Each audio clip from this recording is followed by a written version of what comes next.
Hello, everyone. Hi. I know it's late, but I'm glad you are joining me today. Who is here so far? Let's see. Who's up? Debbie's here. Hi. How are you? Thanks for showing up. Shauna, I wish I could be there with you, but I have to serve dinner to the family. Oh, that's okay, Shauna, but thanks for popping in. That's so sweet. Enjoy your dinner. Hey, Shawnee, how are you? Thank you for hanging out tonight. CW, hello in Southern Cali. I figured I'd have some Cali people in here. Tina, oh yes, the fellow tinfoil hat society. This is awesome. Penny Lane, hello. Well, listen, I want to jump right into it. And of course, you know, this show is brought to you by Solis Still Structures. I don't know if our friend Marlon is up this late, but yeah, we'll see who pops in. Thank you for joining on Facebook. And I will eventually see more people and say hello, but I want to jump right into this particular subject matter, okay? Now, I want to say this, okay, that this journey of studying the book of Enoch and being open to learning more, it is definitely not for the faint of heart. Not to scare anyone, but I think, and you can tell me what you think, I think that this new subject matter for a lot of us, I believe that this is like a graduation of sorts because maybe we were not ready for it. Like I told you, I was not ready for it. I feel that I am now. I'm glad I never tried to read it before I was ready to. Okay. So that is one of the things that with anything, you want to make sure you are prepared. Now, it deals with a lot of subject matters that are new to some people, right? It's new to some people, but it is not as new. Like it relates to other books that we're familiar with in the Bible that they say is canonized. That's right. Love, laugh, live. This is night school. Okay. Now listen, even though this is, I say, the invisible remedial college, because that's why I feel like it is for me. Like it's remedial because I should have learned this. I feel like, you know, I said a Sunday school dropout, right? But I want to see what you all think about your experience with learning these things. And I know a lot of us are having similar experiences where we are now open to reading the book of Enoch, and going back to Genesis and really trying to see it from a different lens. So I'm just saying, like, whoa, I wasn't ready, you all, before I really see it now. And now, another thing about this that I want to say is it's a good thing that it's happened at this time in our history. And the reason I say that is that a lot of the church leadership have lost their influence at this time. So you've probably noticed it as well, that the churches and the leadership, the influencers from the church prior to 2020, they've lost a lot of influence, attention, call it what you want, but something has changed and people don't want the same things that they were dealing with prior to all of those lockdowns. And I have to say personally, because I feel like we should be able to talk freely, I feel that I was already on, what do you want to say, like shaky ground with the church.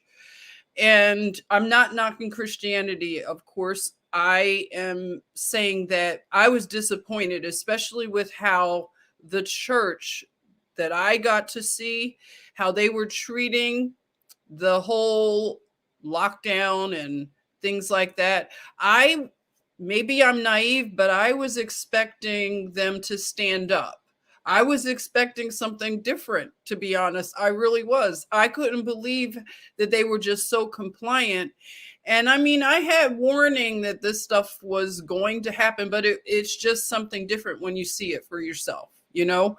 So, I mean, that was shocking to me, you know?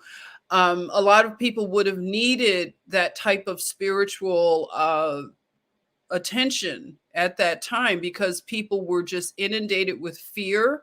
And you can, you know, imagine a lot of people needed that outlet, and it wasn't there for them in a lot of places. So that was it for me. Like, that was when I knew I knew what I was looking at, in other words. So right now, if you are going to embark on studying the book of Enoch and just starting to be open to wanting to just get into that, I don't think you're going to be outwardly attacked or, you know, criticized or prevented, like in a way, because the church is pretty silent on a lot of things, like in general, not the ones that are the remnant church, but you know what I'm talking about. They're kind of quiet right now. So this is a good time that we're entering in terms of looking into these things and not feeling that pressure, that peer pressure, if you know what I mean. But that was just one of the things that I have noticed. So I have a lot of notes. Okay. So what I want to do is I want to start off with saying this. If you are familiar with the book of Enoch, let us know. Like, have you read it? Let us know. Share. I want to see how many of you have read it. Because I just started to read it. So I've already started. One of the things I did come across, because I wanted to see if there were any good commentary on the book of Enoch, because I used to do that a lot, read commentary when I was doing my Bible studying. That's when I really did like a lot of study. I haven't done Bible study in a while now. So I noticed when I was looking for, you know, Christian commentary on the book of Enoch and the uncanonized, you know, books, I couldn't find many things. And I also wanted to use my discernment, because that is just so critical, as you already know. So I wanted to just discern the right sources to listen to. And I would go through the comment section also. That's why I want you all to know it's so important, because you can tell a lot about content from the comments.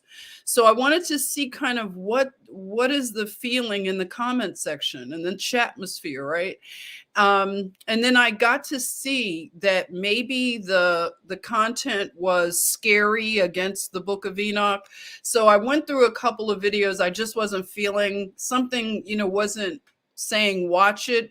And then I came across something that I did watch, and I'm very happy about, because it was from a Christian standpoint. And I will put the link in the description. But one of the things, like, tell me, do you know about this as well? The Christian commenter, he was saying that with the book of Enoch, the first book is the good book about Noah's lineage. The second and the third books are basically from the bad Enoch. And I know that some of you, like Tina, already knew that there were two Enochs. I think that I forgot about that. It's just like a refresher to a lot of this stuff. And I, you know, with the bloodlines and all that stuff. So I'm glad that she shared that, and those of you that did share that there are two Enochs. Okay, so let's get that out of the way first, so we'll know what to expect if you're new to this, because I am just learning it. Two Enochs, one bad, one good. Okay, one Enoch would be Noah, the good Noah. his lineage. Okay. So that is one of the things that we have noticed with this, what do you want to call it? Like this polar opposite kind of thing. So it's like, with the dark and the light, the good and the bad. So being that the enemy, which we'll say I'll just use that as a general term, the enemy of humanity is what I mean. The enemy, which goes by many names, the enemy is an inverter of everything that's good. So we already have seen examples of that. So anything that's good is inverted, it is mimicked, it is copied. So it's not hard to imagine that that's what has happened with so many things, especially with documents and writings that will be very important in terms of instructions for I'll say the line of Adam and Eve. So we have to be very discerning and very careful when we start this journey, so that we do keep our, we sharpen our discernment. That's what a lot of us have to do. Just sharpen your discernment, make sure you're connected, so that you'll know, like he'll let you know what I'm saying. Okay. So I just wanted to say that. And from that, I'll start my slides. Okay. And then I'll come and say hello, but I'm going to jump right in, and I'm going to just go for as long as possible. Let's just have fun and call this night school. Okay. Even though I'm calling it the Remedial Invisible College, I don't see myself as like some professor kind of thing. I think that we're all in this invisible remedial college, if you want to just say so. But I can admit that I need to unlearn and relearn and all kinds of stuff.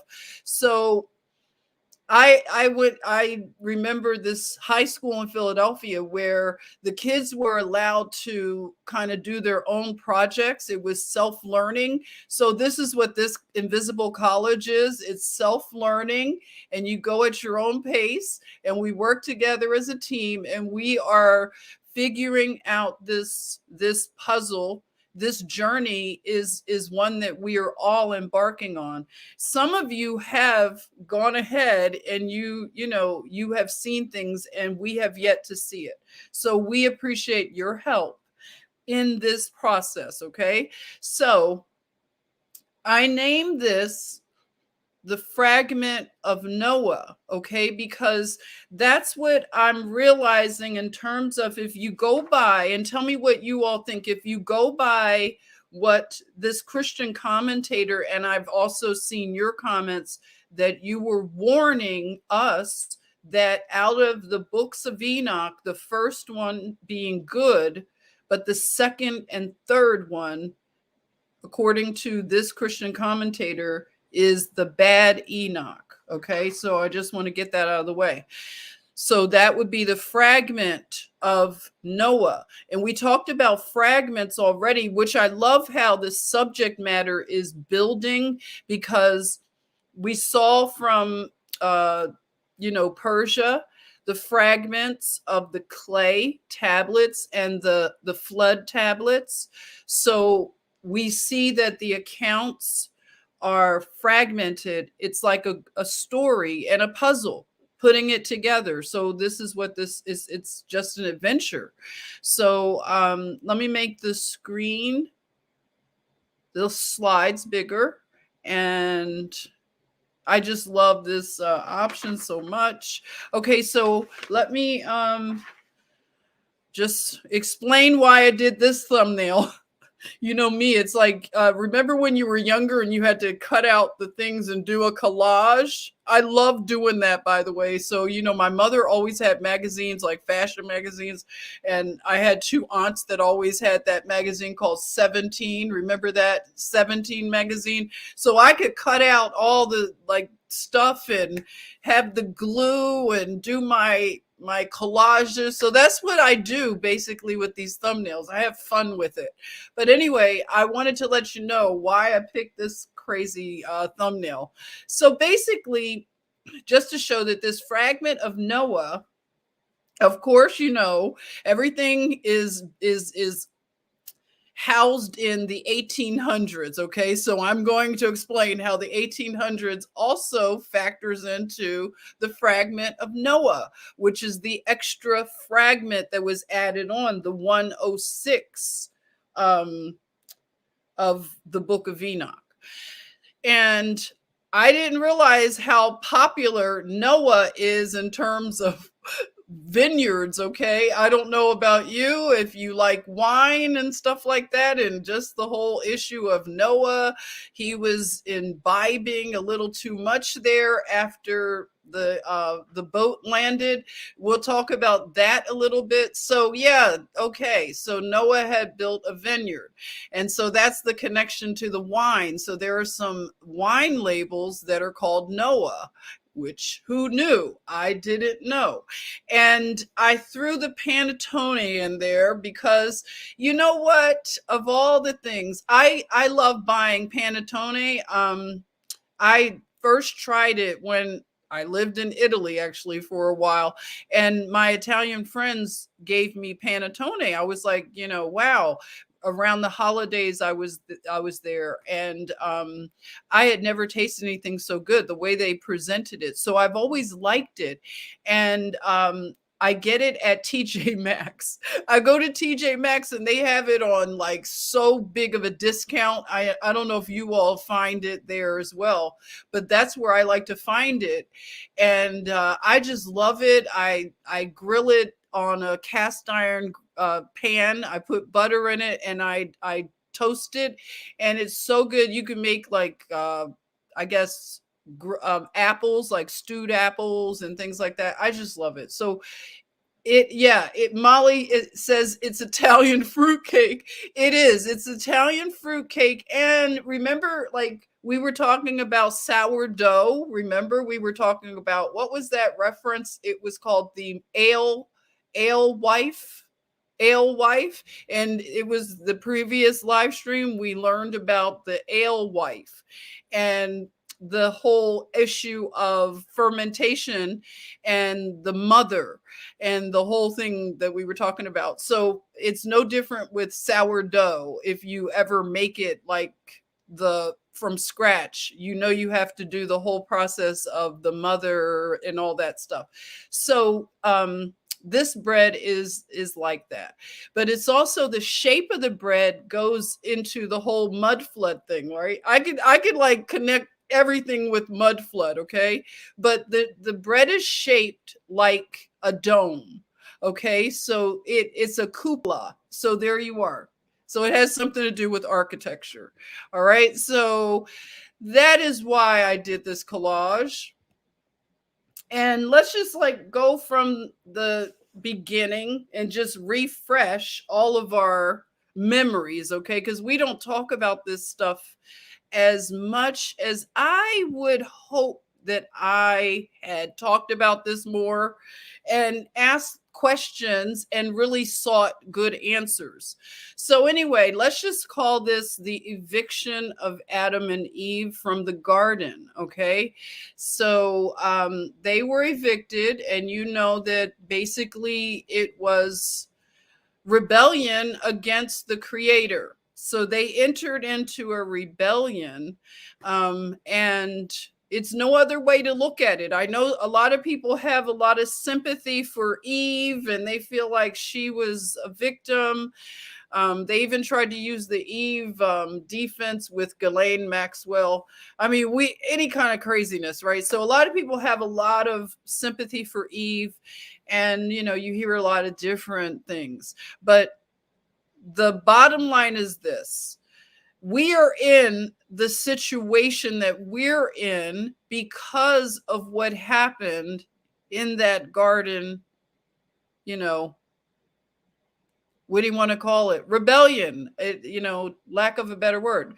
So whether we like it or not, people that ascribe to this worldview of believing in Bible truth and exploring this new area for a lot of us.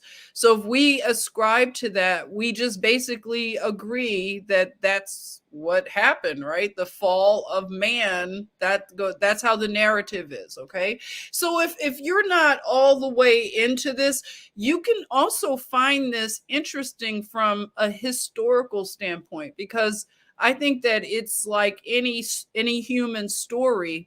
There's an element that anybody can relate to if you are human. So just, try to have an open mind and not feel like we're trying to preach at you or trying to convert you or anything like that. This is like, I believe this is a scholarly exercise.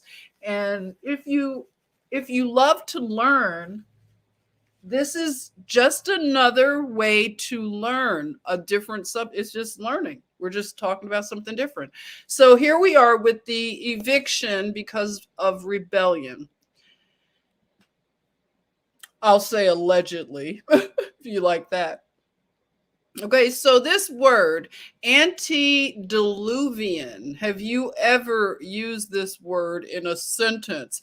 It is one of those words, I used to see it all the time, but it was, I think because my eyes had a veil over it, I couldn't see the book of Enoch because I was conditioned and programmed to think of it one way. And I also believe that the times also didn't allow me to be connected because it wasn't time yet. That's my opinion. I believe that this is a dispensational thing, that this book of Enoch is becoming so popular right now is because it's time for it.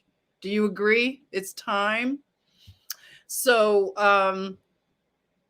that's a word that I would see, and I knew it had something to do with the flood, but I thought maybe it's an old English word, like it's not really used anymore. So I think I just blocked it. What about you? Did you ever see the word and wanted to, I don't know, did you ever look into it? Were you interested? Let me know. Because I just basically, like I said, I just didn't know too much. Hey, Julianne, were you a person who knew what antediluvian meant?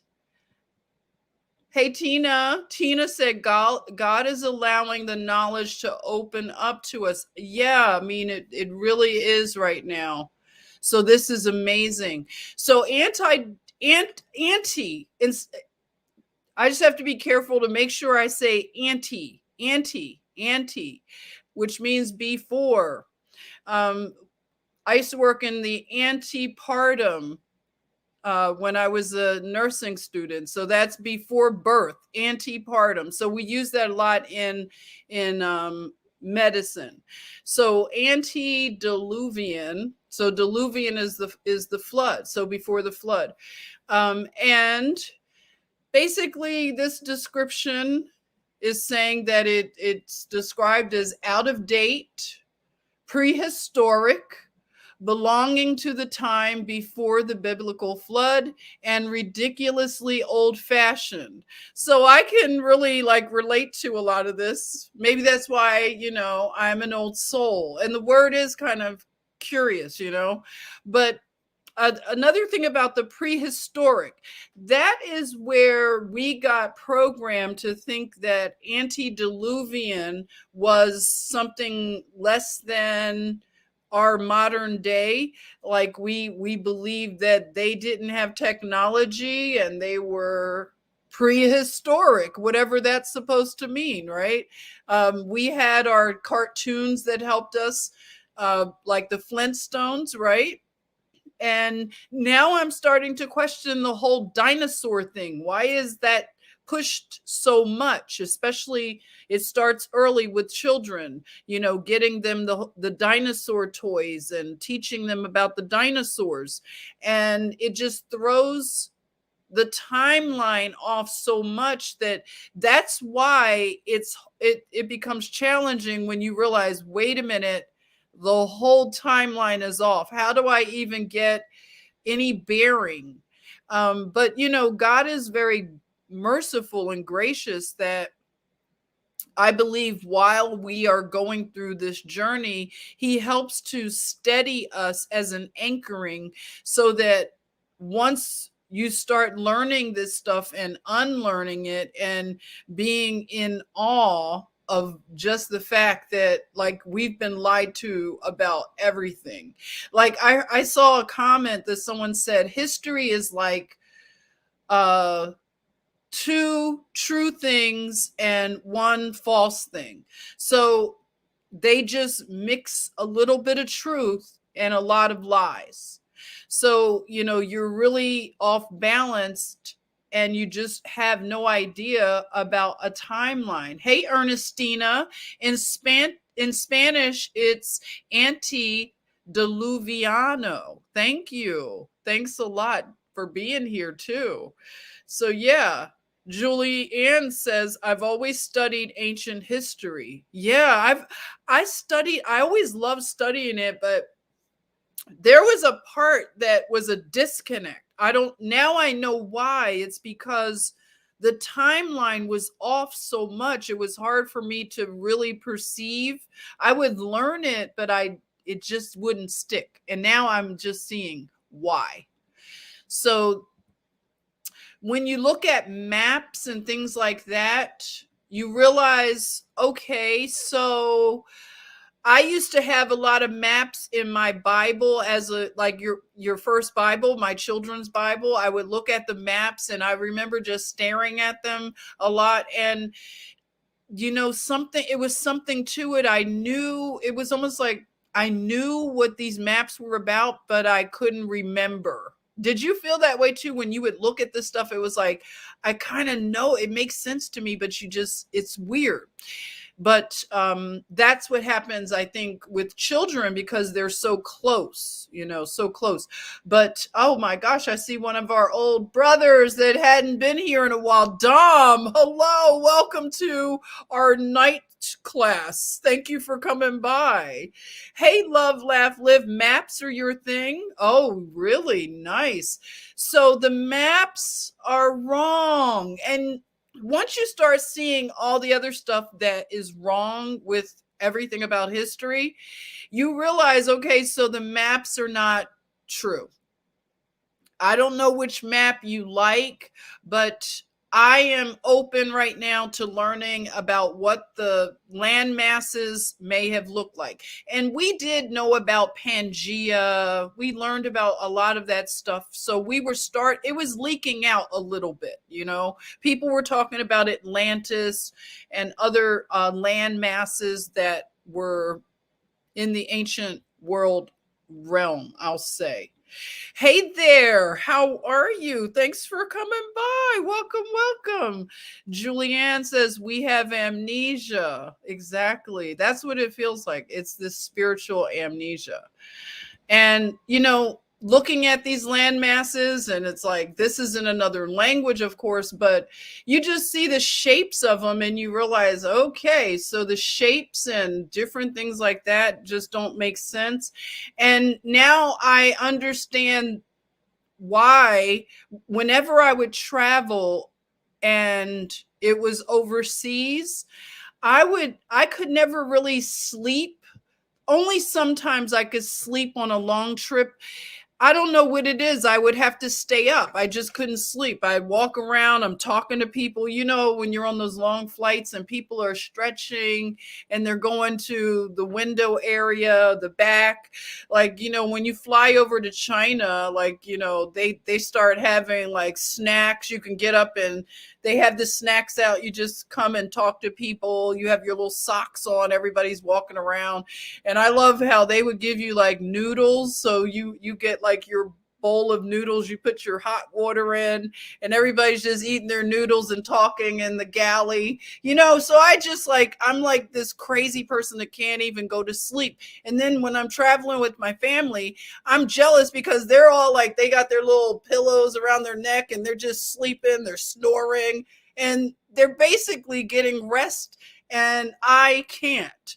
But I'm up also looking at where are we, right? I guess I'm like the kids, like, are we there yet? Are we there yet? But I would just love looking at, you know how you can look on your the chair thing monitor and you can see where you are in the flight.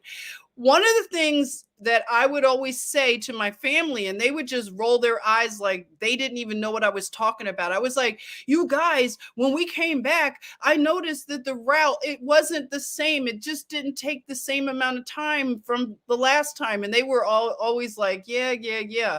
But do you know what I'm talking about? Like, have you noticed when you take certain trips, you know that something's not right with, it's just a lot of things. It's hard to describe. I know that every flight plan is, you know, it changes a little bit, and, you know, wind speed, all that changes everything. But you know what I'm saying, okay? It's something weird where you are perceiving that the map that they're showing you is not right. So that's what I would just like totally feel in my spirit. Like, I'm being lied to. Now I know why I couldn't rest, because I knew I was being lied to. So here we are, more maps. And for our sister Live, Laugh, Love, you probably collect maps like this. My mother has like some nice maps like this that are framed. So let's just talk about things like the giants a little bit. I mean, we'll get into it a little bit. I'm still learning again, okay? And I appreciate everyone that's been into this. Share for all of us, please. Okay, so I found some reliefs that have pictures of, you could see giant people. And we used to hear stories like that, but they didn't get into it that deeply. I don't know. What is your experience? Did you feel that you learned about the giants in a way that you understood it from Sunday school and stuff like that? I mean, I remember like the cute little stories about, oh, David and Goliath, and he got him with the slingshot. And I mean, they didn't really get into the giant, like, why was he a giant, right? That would have been good to have a conversation on a kid's level somewhat, huh? Hey there, Nephilim, you say. That's right, Nephilim. But you know, the thing is, I never heard the word Nephilim until very recent, okay? So I probably should have heard this word at least one time mentioned in church, maybe. I don't know. So here you are. Look at the temple art, and you can see the queen. She's holding a little person, it looks like, huh? And then I had to put a little dot over the one at the top there because she's not dressed. It looks like she's in a bathtub with a little person, if you could kind of make it out. I just had to put a little dot over her, okay? And then you could see the other picture. So it kind of gives you an idea of just what was the whole maybe thing. How did it feel to be around these giants? You know, I know you've been around tall people. I have tall, very tall people in my bloodline, and, you know, really, really tall on my father's side. But you know what I'm talking about, really tall. So that has to be a very interesting thing to live through, just thinking. And now I'm going to go really into the rabbit hole here. I mean, we're going to go full tinfoil hat here. You ready? It is night school, right? Why not? We're going full tinfoil hat here. Okay, so now this blew my mind. Tina, I want to see if you've heard of this, because Tina, the truth seeker, she's one of our most senior students in the invisible remedial college here. She's like an honor student, okay? Tina, I want to hear from you, please, if this, what I'm about to share, is new to you, okay? I just want to kind of see what you're thinking, okay? I'm going to get into it, kind of ease into this. But I want to say that I did a little bit of research, of course, for this presentation. But I also watched a Hollywood movie. And I have to admit to you, I watched Noah with Russell Crowe and Jennifer Connelly, I believe her name is.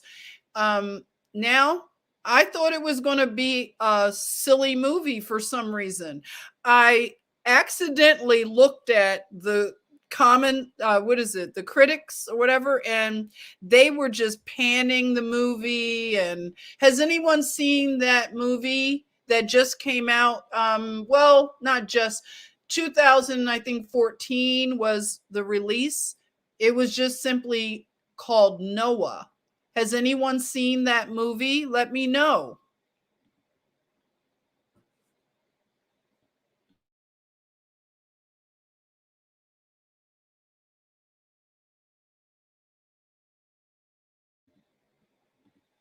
Has anyone seen it? Well, anyway, I watched this movie and it surprised me. I literally liked the movie and I got something out of it. You've seen it? Oh, wow. You've seen it, Marlon. You say it was a good movie. Okay, so good. I'm glad that some people have seen it so we can talk. Yes, Sandy, you saw it. And 3 Easy, you saw it. Oh, wow. You saw it a couple times. Look at that. Hello, Sabir Prince. Welcome. Okay, good. So I'm glad I took the time to watch it because I was truly not expecting this to be a good movie. You saw it. Okay, good. Okay, now, when I watched the movie, what it did, now I took some notes. Let me, just bear with me as I share my thoughts here. Okay, so the cities, like, when they had that particular, what do you call it? Like just writing or whatever, they were narrating and they wrote it, that the cities that Cain's line built, they spread the wickedness throughout the world realm, which would be Pangea. And it was like a cancer. So you have, okay, we go through the Adam and Eve, have the 3 sons. So Cain being the first murderer, he killed Abel. So now that takes Abel out, no bloodline there. Then you have Seth. Now, I want to ask you all, when it comes to Seth, his name is not mentioned a lot. Is it just me? But I just had to stop and think about it. I was like, Seth, it's just not a name that rolls off my tongue. I have not heard his name mentioned as much as I have others in his descendancy, his lineage. And I just thought that was kind of strange that it seems like Seth gets kind of hidden in there, not mentioned. So Seth is the line that Noah comes from, who Noah is the final patriarch of the Antediluvian civilization. Now, Cain, when he killed Abel, and then he was banished from his family, he fled to the east of Eden, and he was given sanctuary by a band of fallen angels, which were called the Watchers. Now, if I get anything mixed up, just correct me, fact check me, okay? Dom says, I know a dude named Seth from the hood. Yes, not a lot of Seths in the hood, I can imagine, but that's kind of unique, Dom. I like it, okay? Yeah, it's a lot of Seths that are in entertainment too, right? There's that guy Seth, or his name is Trevor. No, that's Noah. What am I thinking? No, you have Seth. A lot of comedians or whatever. Seth Green, Seth. It's a few of them, but that seems to be a popular name. Okay, so he fled and was given sanctuary. The east of Eden is where he went, to the land of Nod. And he was given sanctuary by a band of fallen angels, the Watchers. So they helped Cain. Now, this is what this Bible scholar, now listen to this, okay? This was a mind blower.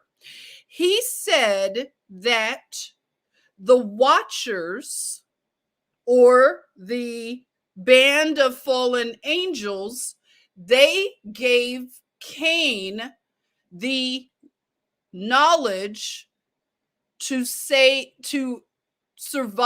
the flood. Okay, now the movie kind of hinted at that, right? Because they had Tubal Cain that made it onto the ark, right? So this scholar says that Cain also had part of his line saved in the flood. And the Watchers told him how. And that was to go underground. I want to hear what you all think, because for me, this is new. I'm so excited. Okay, so they told him how to go underground, and that's how he survived the flood. Okay, so I'll get into that. Yes, Seth Meyers. Hey, Santa Monica Prepper. Yes, Seth Meyers. That's right. That's right. Okay, so hey, Michelle, welcome. Cain and Abel were twins. Many don't make that connection. Wow. So they were twins. Oh my goodness. Thank you, Michelle. Yes, dumbs, right? Molly, it gets really interesting. Just, oh my gosh, like I can't wait to get into it, you know. Okay, you said, Tina says there is under the earth a real place, okay? And that makes you think about authors like T.S.S. Token, right? Inner Earth and all of that stuff, right? So it is very exciting. Dom says, I believe I'm Lemurian and have connections with Atlantis. I've been discovering a lot. Really? Now that, like, oh my goodness, I'm just learning so much, so much. Hey, Bear Away. SF. I heard that too. Funny how the underground tunnels that exist today are remnants of that, right? Okay, let's get into it. Okay, so I have so many notes, you all. Already, you know, this new book that I grabbed is almost done. I need to buy books in the packs. Okay, so, okay, let me just say, this is my perception of watching Noah the movie. I'm just going to go into that movie, you know, off and on. Before I do that, let me talk about this slide. Okay, it says this amazing piece of ancient art, once decorated, and you're going to see why I'm saying this, once decorated the Mayan temple in Tikal. It may portray the events that caused the Mayans' ancestors to flee their legendary homeland of Atlantis as Aztlan. It shows a man in a boat escaping from a land that is sinked into the ocean. A drowning man can be seen, and a volcano erupts as a pyramid collapses into the water. Discovered and photographed by a German archaeologist, it was taken to Berlin, but unfortunately destroyed there during WW2. Are you guys kidding? You see how, okay, I'm just saying, okay, it was destroyed, unfortunately. So you can see this is a depiction of another culture portraying the deluge. So this would be on a Mayan temple wall. Oh my goodness. And it gets even more interesting. So let's do a little bit of, let's go on a little travel. No passport needed. Let's see. Karen's here. Our beautiful Harlem Sentinel, Inner Earth, Argartha. Argartha, is that what it's called? Oh, wow. Julie says, oh, never heard underground. Thought they were fraternal twins, different fathers from Juan's story. That's the thing. It's like everybody has like an angle of where we can understand this, but it's just, we're going to figure this out together, because I am determined to, it's starting to make sense, everyone. So let's just look at some Tartarian architecture, some ancient Antiquitech. All right, so let's get a feeling. If you see something, say something. You know how I always say, I want to see what you all are saying. Destiny Rose, you're coming to night class. Thank you. We're going to hang out late if it means going into Friday. If you want to catch the stuff in parts, of course, it'll be up here for you, okay? It's here for whenever you want to watch it, okay? So that's how class is. This is independent learning at the Remedial Invisible College, okay? So you were saying meep, meep, and I say meep, meep back to you, Destiny Rose. Hello, I'm glad you're here. I am so glad Jenny is here. Okie girl, I haven't seen you in a while. The Pied Piper led the children into a cave underground. Oh, true, true. Okay. That's right, Karen. Fry, yay, yay. That's right. I'm like going to do these night classes. I think it's just kind of fun to think about night class, really night class.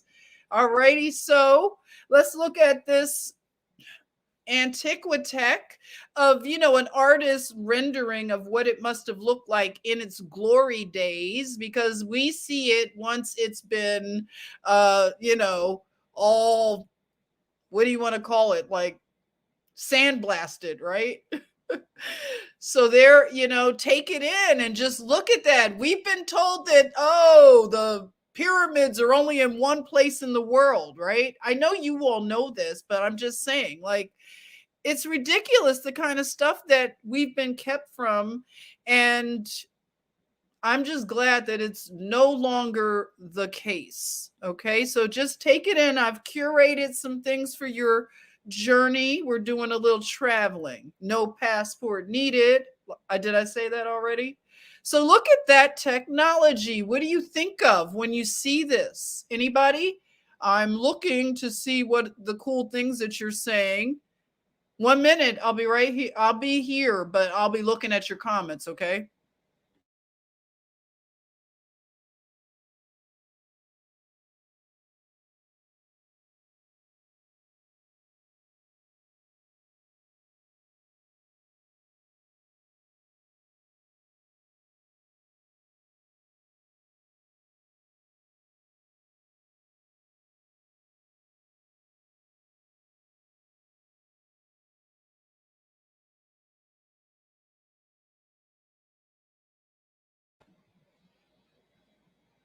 Hey, Terrence. Hello. Welcome. Welcome. Look at this picture.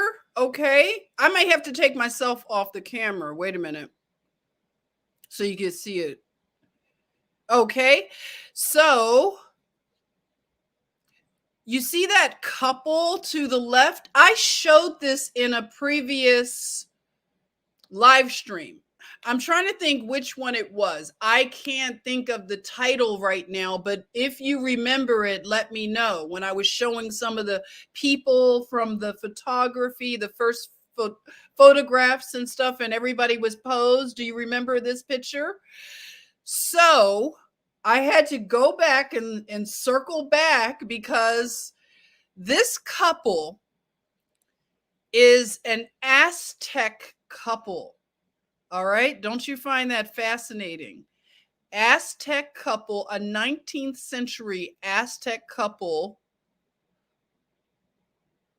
and a Mexican tribe now practically extinct. Okay? Isn't that fascinating? I just want you to take it in. Look at their features, their phenotype. So why would they be practically extinct, this tribe? I wonder why.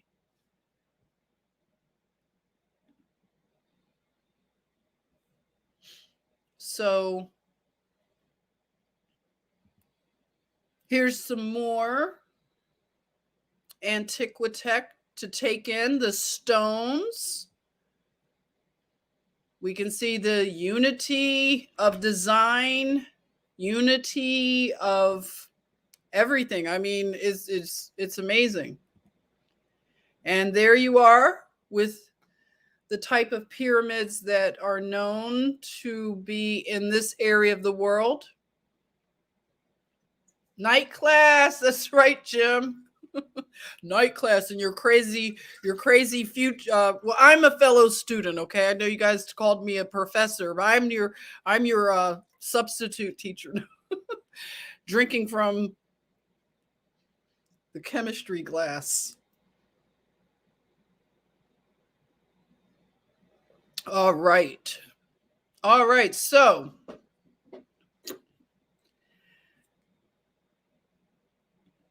truth and sacred geometry. And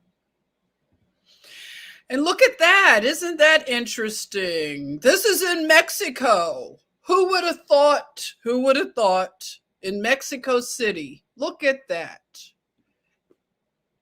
That looks like it would be where? It definitely looks like you would see something like that in, can someone give me a country that you might see this particular design? What would you think? Would you think Mexico right away? See, this is kind of different, right? Mystery school. That sounds like a cartoon, right? Like Scooby-Doo or something. Karen, you were saying these temples and pyramids are energy sources. A lot are built on ley lines. Thank you. Hey, Batera, look for the Tartaria giants. They disappear end of 1800s because of the photo cameras. Ooh. Yes, that's what it is. It looks like Spain, right? Definitely.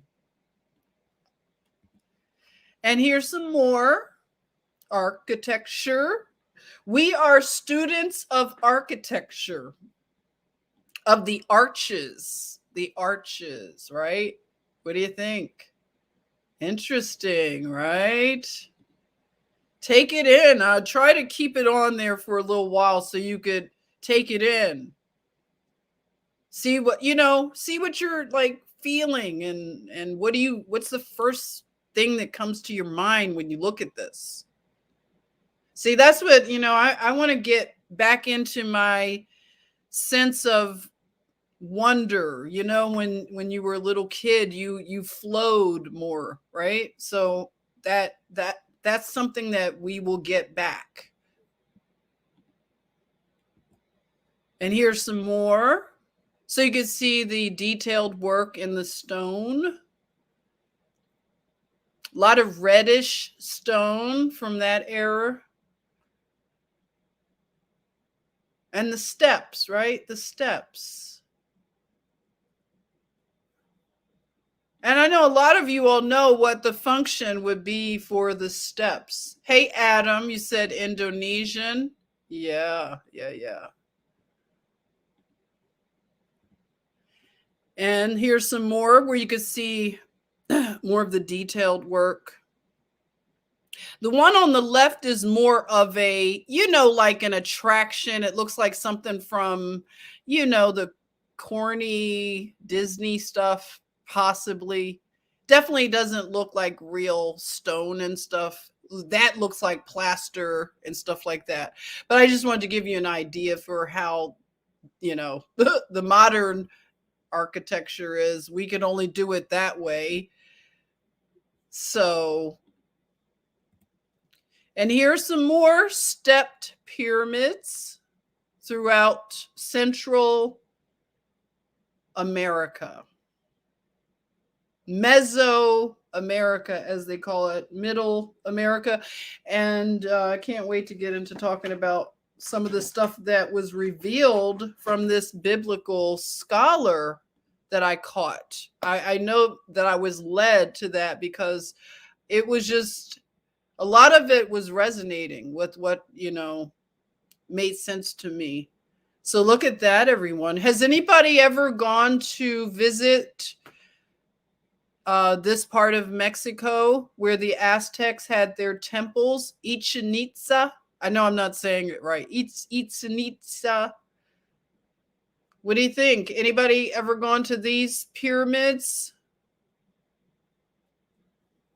What do you think when you see it? Sandy, you're saying portals and landings. That's what you think? Landings? Lisa, hey, Machu Picchu. Yes, it looks like Machu Picchu also. We're going to eventually get all around and look at all of these things, but right now we're going to hang out in Central America. Okay, Mexico, Honduras, Belize, where else? Central America, Nicaragua. Okay. Hey, Anthea. Nice to see you. Thank you for coming in. Oh, Karen, you've been to Tulum. Oh, nice, nice, nice. Hey, Ernestina says very sophisticated architecture. So that's what you think of? Does anybody know who this character is? Anybody? Let us know. Linda says Chile. Yeah, that's another area, Chile. Anybody know who this is? Let us know. If you see something, say something. What's going on? Do you know who this is? Anybody? Curious. I'll wait for a minute till you could throw it in the chatmosphere.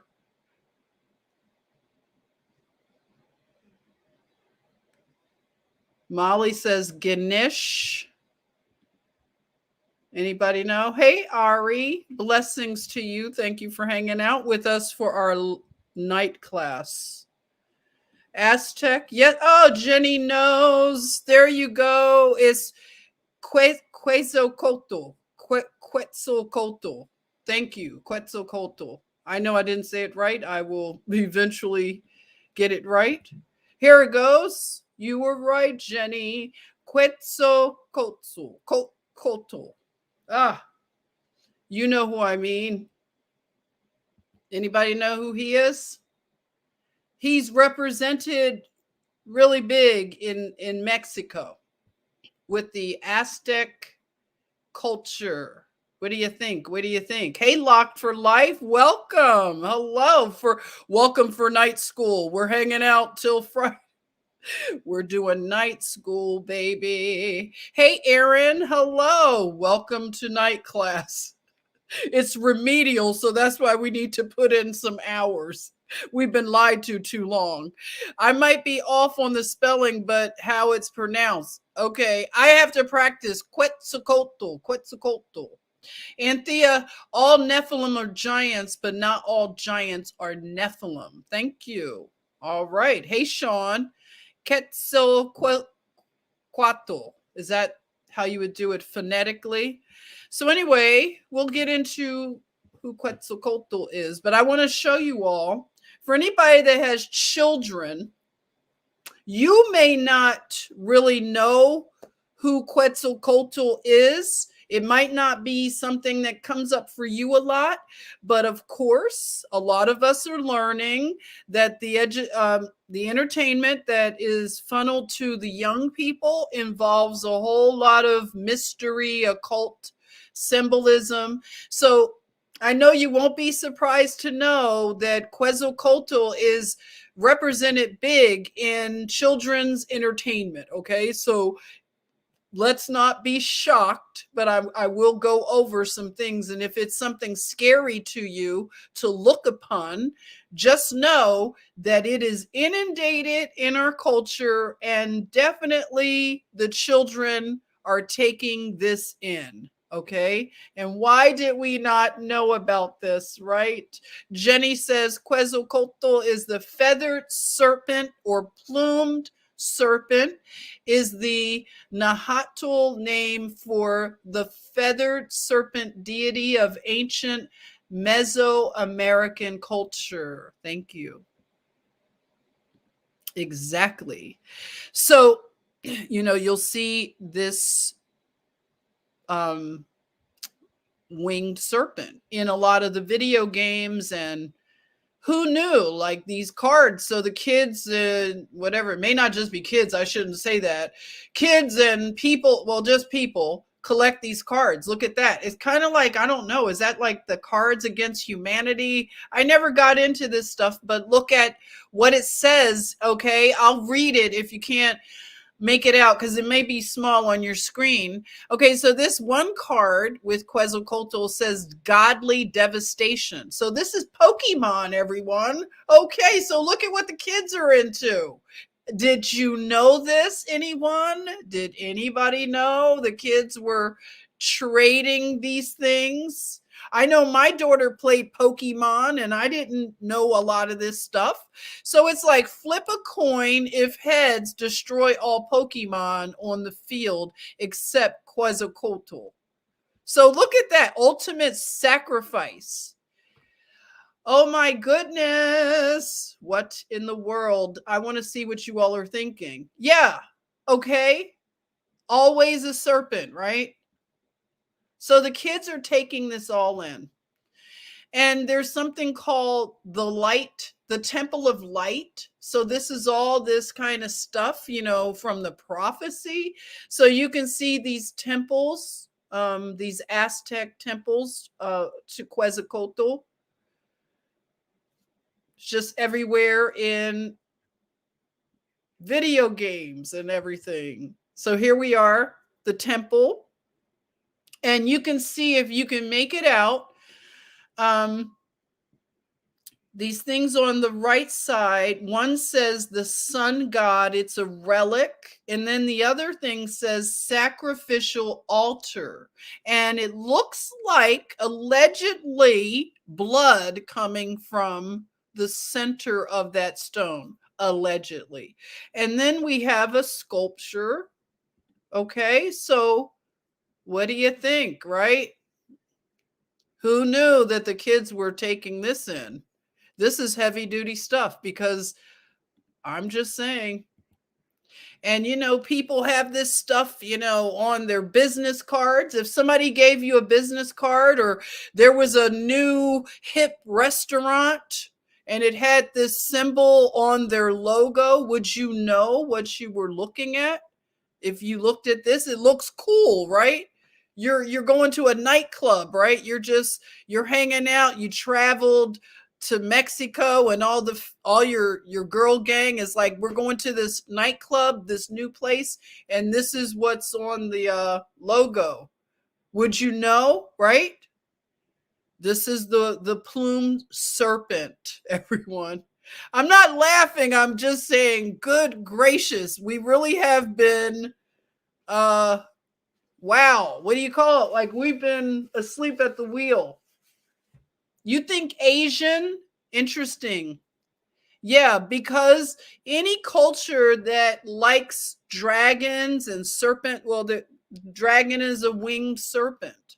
You think of Benihana. Interesting. I didn't even think about that. But I can see what you're saying. It looks a whole lot like that. So there you are. And body art, anybody? Why not? Why not put this on your body? Okay, so here we are.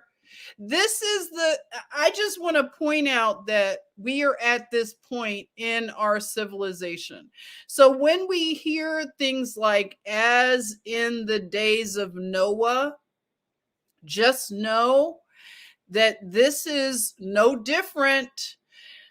Past prove what is it? Future proves past, and then the past is the prologue.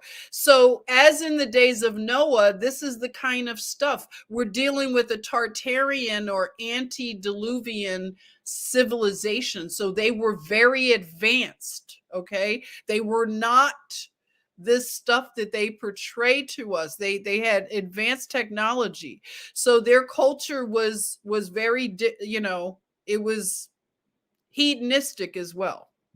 Cities, big cities, sprawling cities everywhere. So you can make out some of the details in this picture. So you just see a lot of serpents in the temple wall and just everywhere.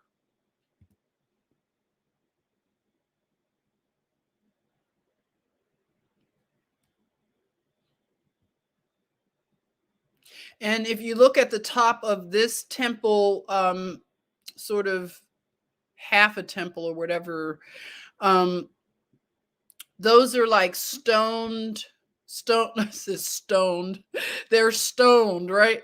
Stoned people, right?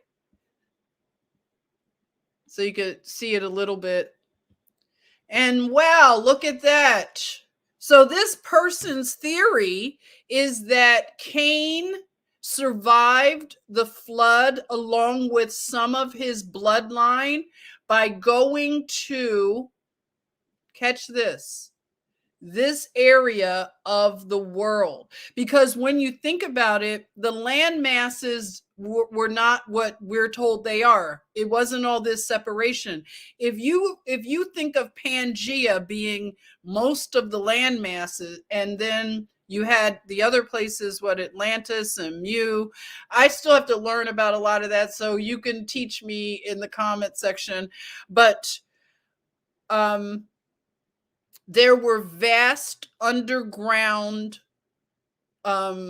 caverns, okay, in this part of the world, especially where I'm pointing out these temples, Aztec temples.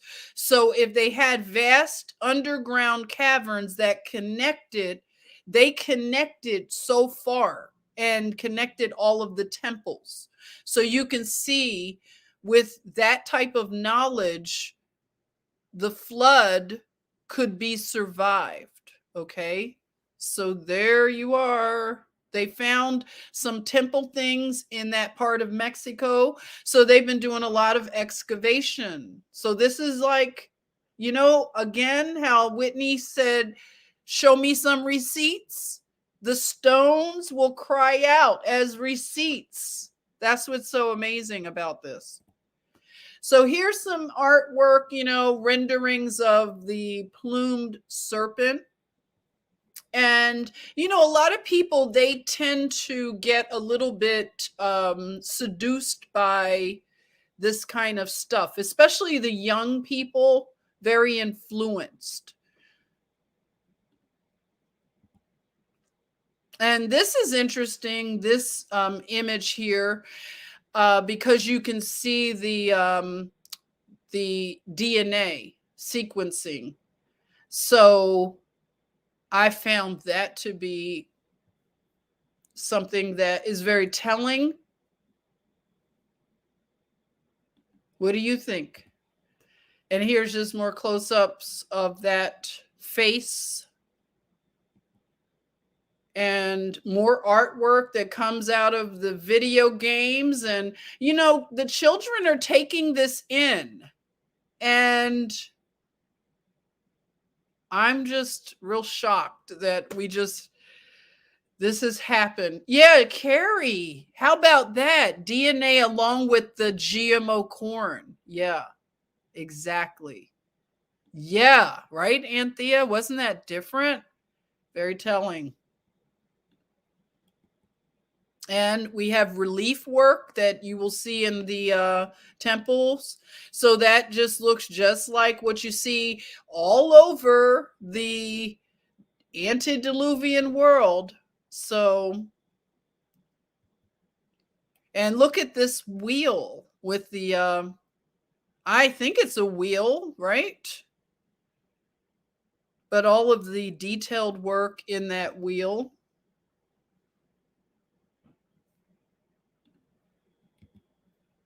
And this coin where they have Quetzalcoatl, I don't know what's going on with the woman, but you could see she has hands. Look at her arms and her hands look like they are of a serpent. So I am detecting that this coin is showing us the hybrids, okay? So we can just start to detect and decode that they're letting us know that this has to do with DNA, with creating hybrids. And look at how all of this stuff we've been talking about is just all like building on each other. Like, I'm just amazed at that. We talked about Metropolis and, you know, the whole idea of the hybridization of humans, the transhumanism, the agenda of it. So this is like a visual to kind of show that they've been telling us in many ways. It's right there in front of our face, okay? So this is just, to me, very, my goodness, what else are you going to say? And then do you remember, like, from popular culture of ours, you had Beyonce. She was wearing that robot hand when she was talking about put a ring on it, and she had the robot hand, right? So we know that she dressed in the Metropolis thing. So there you are. Transhumanism right there. Bam. And then this is interesting, you know, from the design and stuff. I didn't know Quetzalcoatl was so popular. I mean, just really, I was unaware of how much this is used. You said put a cork in it. LOL, put a cork in it. Exactly. Put a cork in it. Ouroboros. Yes, Michelle. Exactly. Mm-hmm. And then there you are. Look at that head. I'm telling you, they're not hiding anything. It is just right there.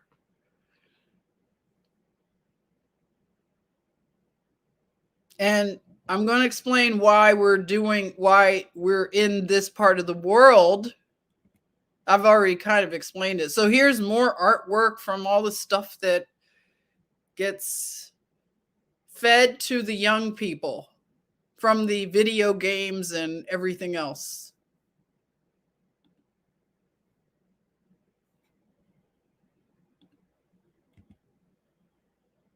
And here's just some artwork, you know, so people have this kind of stuff hanging on the walls of their home.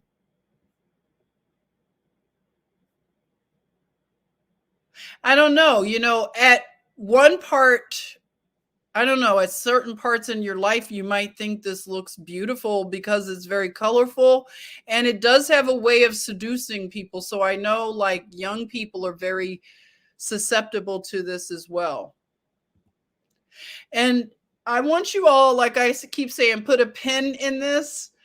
I want to cover this aspect of what we're learning from the antediluvian civilization. I want to talk about temple prostitution and sacred sex. I have to think about how to do that one. I may have to, trying to think, because I don't want it to be censored, but I want to, I mean, I'm not trying to get really, it's not going to be like weird, but I want to connect why that is something that plays out in their secret societies. And I know you all know a lot because you put this in the chatmosphere that you know about Crowley and people like that, and how Crowley probably was the most influential in taking the old knowledge, especially from the sex magic, and he distilled it down so that people could understand it easily. So yeah, sex magic, right?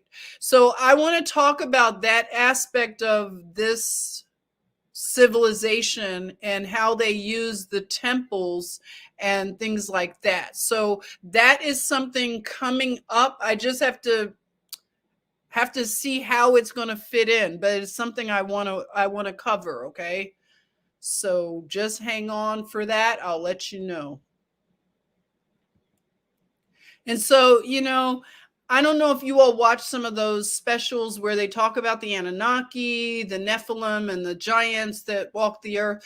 And do you believe when they find these bones, do you think this is real? Have you watched some of these shows? Tell me what you think. Do you think this is like, do they fake this stuff with the bones, or do you believe this is a real thing? Let me know. What's your opinion?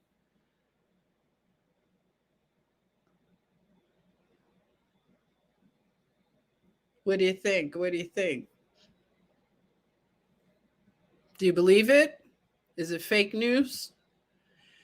And here's a picture I thought was interesting. It's from a business. So, like we're saying, like they really put this right in front of our faces. So this is somebody's business, and they have this like Nephilim looking thing over a city. So cities are really important as well. You believe it's real, Jenny? Okay. You do too, Linda. Eliana, you do. And Destiny, you think it's real. Dom, yes, very real. Pamela, you think it's real.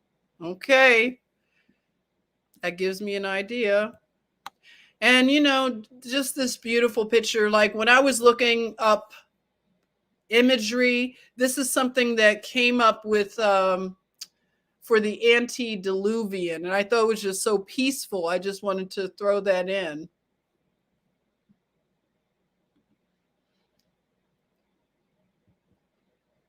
And a lot of religion developed from a lot of the knowledge that came from the Watchers.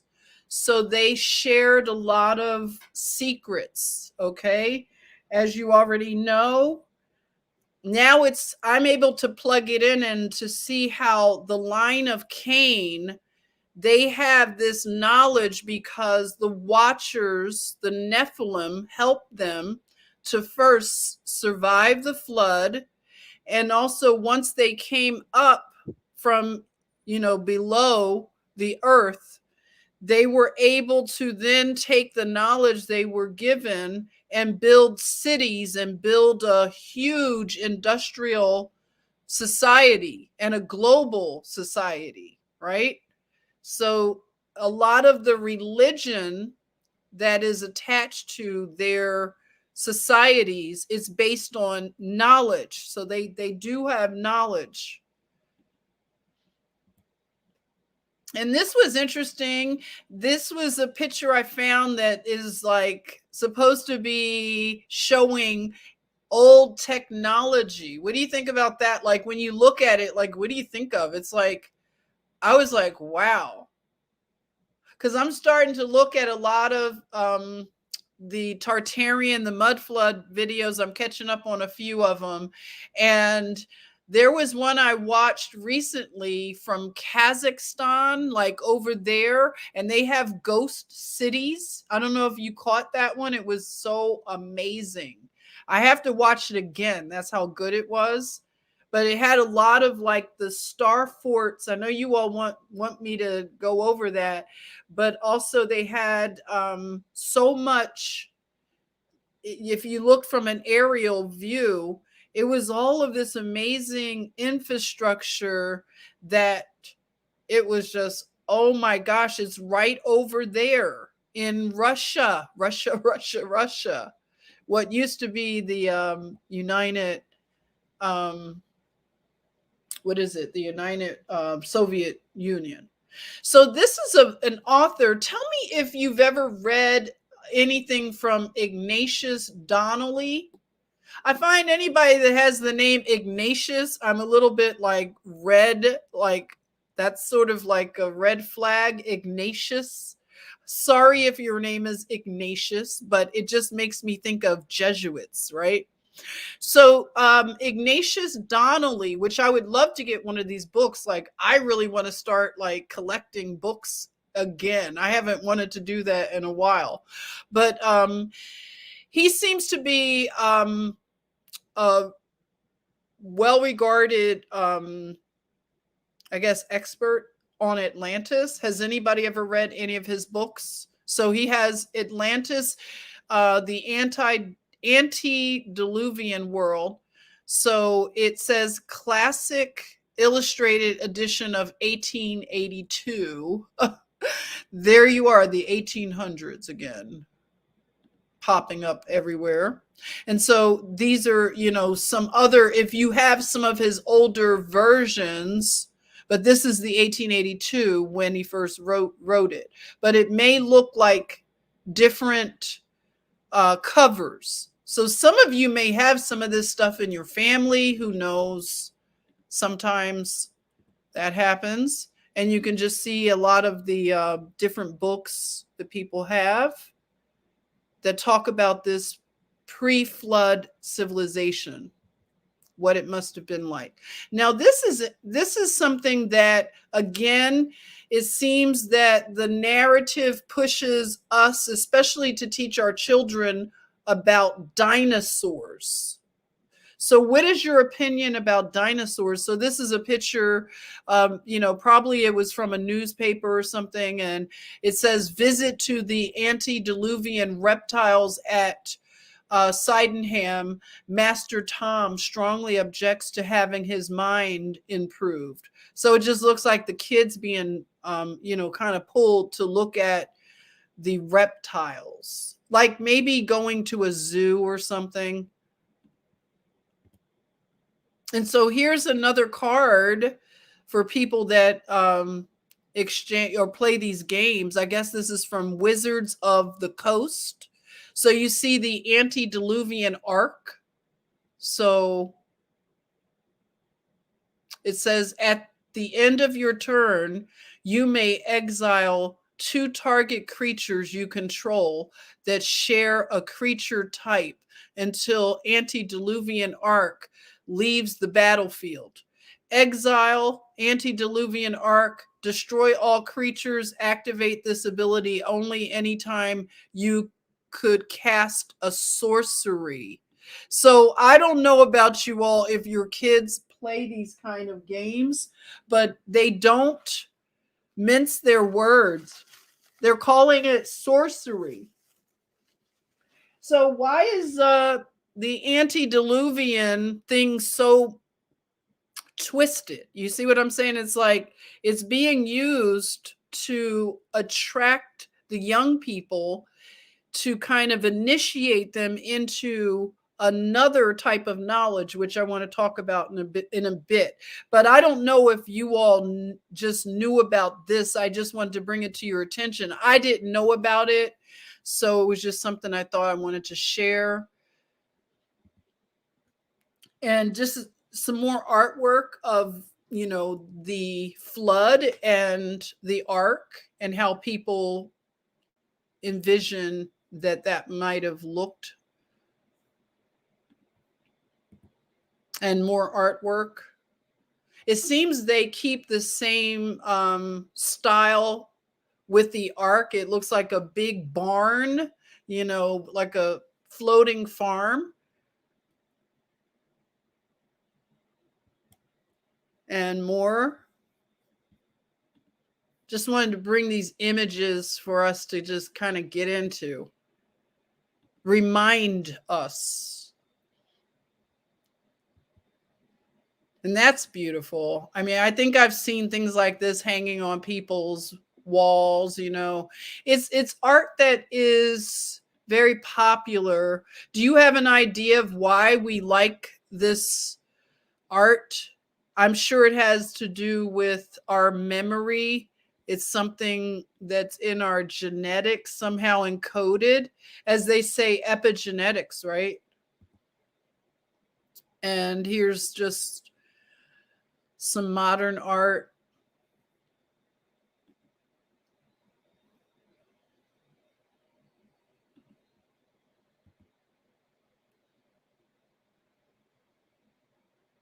And this is a tile mosaic.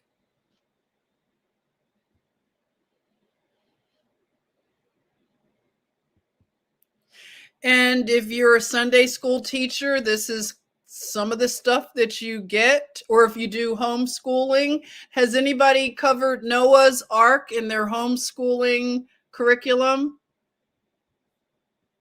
How do you even teach this? I don't even know where I would start now, like teaching a child about Noah's Ark, because you know how I said in a previous live stream is like everything is so cutesy and, you know, it just looks so, I don't know. I'm still trying to figure out why we are programmed to see this event in such a cutesy, kidsy way when it's totally like, oh my goodness, it's so serious. When I took the time to really go back and look at it again, I'm like, why do I think about it in this cutesy way? Like, it's totally not cutesy. Now, from the movie, this is a little scene, and like I said, I thought they did the Noah movie really well, because when the animals started coming as he was building, he and his family, when the mammals came, the day that they came, oh my goodness, it was just so breathtaking, because you just saw these beautiful, majestic, big mammals starting to make their way towards the ark. And I thought that they did this justice, that you could think about how all inspiring that must have been, like just on a human level, to have experienced and witnessed something like that, you know, Noah and his family. We have to remember they are regular everyday people, and that's the thing about it. We like to think of the people from the Bible as being very pious and perfect. You know, when you see them represented in art, they have a halo and an aura about them. They're regular people just like you and me. And they went through the dramas and melodramas that we go through. So that's the thing that I believe is going to help us to grow up in our faith, is to stop seeing people that were even used by God, like kings and different things. Like, they were anointed, but it doesn't mean that they were good and they did good all the time. So that's just something that, you know, like I said, this is going to take growing up, especially like for me, like just to grow up in my faith, like truly. So here's a picture I thought was so funny. Do you see Noah with the bottle of wine he's hiding? Oh my gosh. So we're going to talk about Noah and the wine, okay? I want to get your take on some of this. So yeah, there's some wine labels that have Noah for those that like wine. So Pinot Noir. Look at that, Noir. What do you think? Vino, right, Aaron? Yeah, we got some Noah wine. Who knew? I didn't know they had Noah estate and all of this stuff. Did you know? And this is like a cork for your wine, and it's a Noah's Ark. But if you look at the top, it has one of those, like, you know, from the Moscow, from St. Peter's. Can you see the, what do you call that again? It's like it's a dome. Sean said, to dumb us down just like everything else. Exactly. That's what it was. Yes, Carrie, Noah was the first vintner of the antediluvian world. So he was the first one to plant a vineyard. And so more cutesiness, you know? Yep, I see it. More wine, more Noah wine. Look at those symbols on those bottles. That's pretty crazy, isn't it? I think it looks like very aggressive. I wouldn't want a bottle of wine with a symbol like that on it. I don't like this. It's too strong. What do you think? It just doesn't look like a normal bottle of wine. Like, isn't wine supposed to be like a relaxing thing you do? You don't. This feels like you want to go like mosh pitting after drinking this, right? What the heck? And you could have a play set here. It's so much Noah stuff for a book and for an event that I feel is very misunderstood. It seems like it's a whole lot of stuff that is in our culture about this stuff. Destiny said negative vibes, right? From the wine bottles. Like, what the heck? It just looked like something from like a grunge, like if you were listening to grunge music or something. Spirits on top of spirits, right, Ari? Exactly. And the Veggie Tales, I know, was popular with my daughter's generation. So yeah, they did their Noah's Ark. And I'm trying to think if I remember if they did a good explanation. Does anybody know? Can they grade them on explaining Noah's Ark to the children? Did Veggie Tales do a good job, in your opinion? Let me know. And you know, toys, this one looks so familiar. Like, I don't know, it just looks familiar to me. And you know, this looks really pretty. It's antique. So some of you may have these things as heirlooms in your family. Do you have any Noah's Ark heirlooms?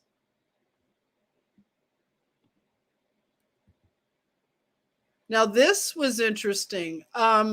This right here went for auction. Okay, I just wanted to let you know. This is a 19th century German model of Noah's Ark. It has 134 pairs of carved wooden animals. And it went for 1,000 pounds. So just wanted to let you know that. Very popular stuff. So 1,000 pounds. Somebody wanted to pay for that.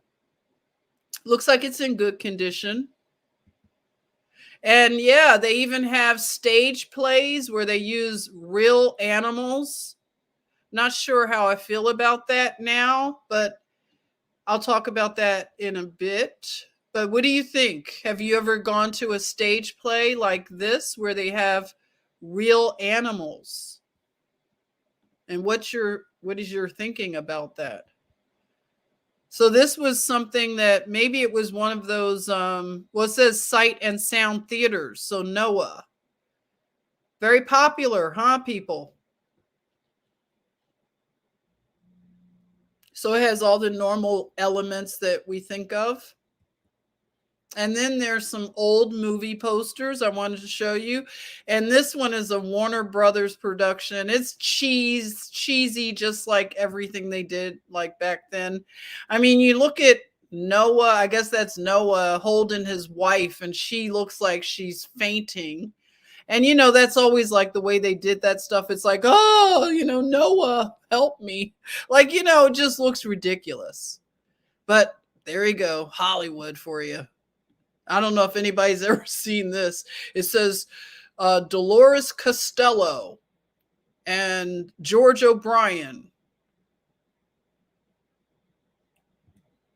And then, you know, more stuff like In Search of Noah's Ark. Always something like that. books and movies and all kinds of things. Disney even got into something called The Last Flight of Noah's Ark. Has anybody ever seen that? And so this is a poster from Disney's The Last Flight of Noah's Ark.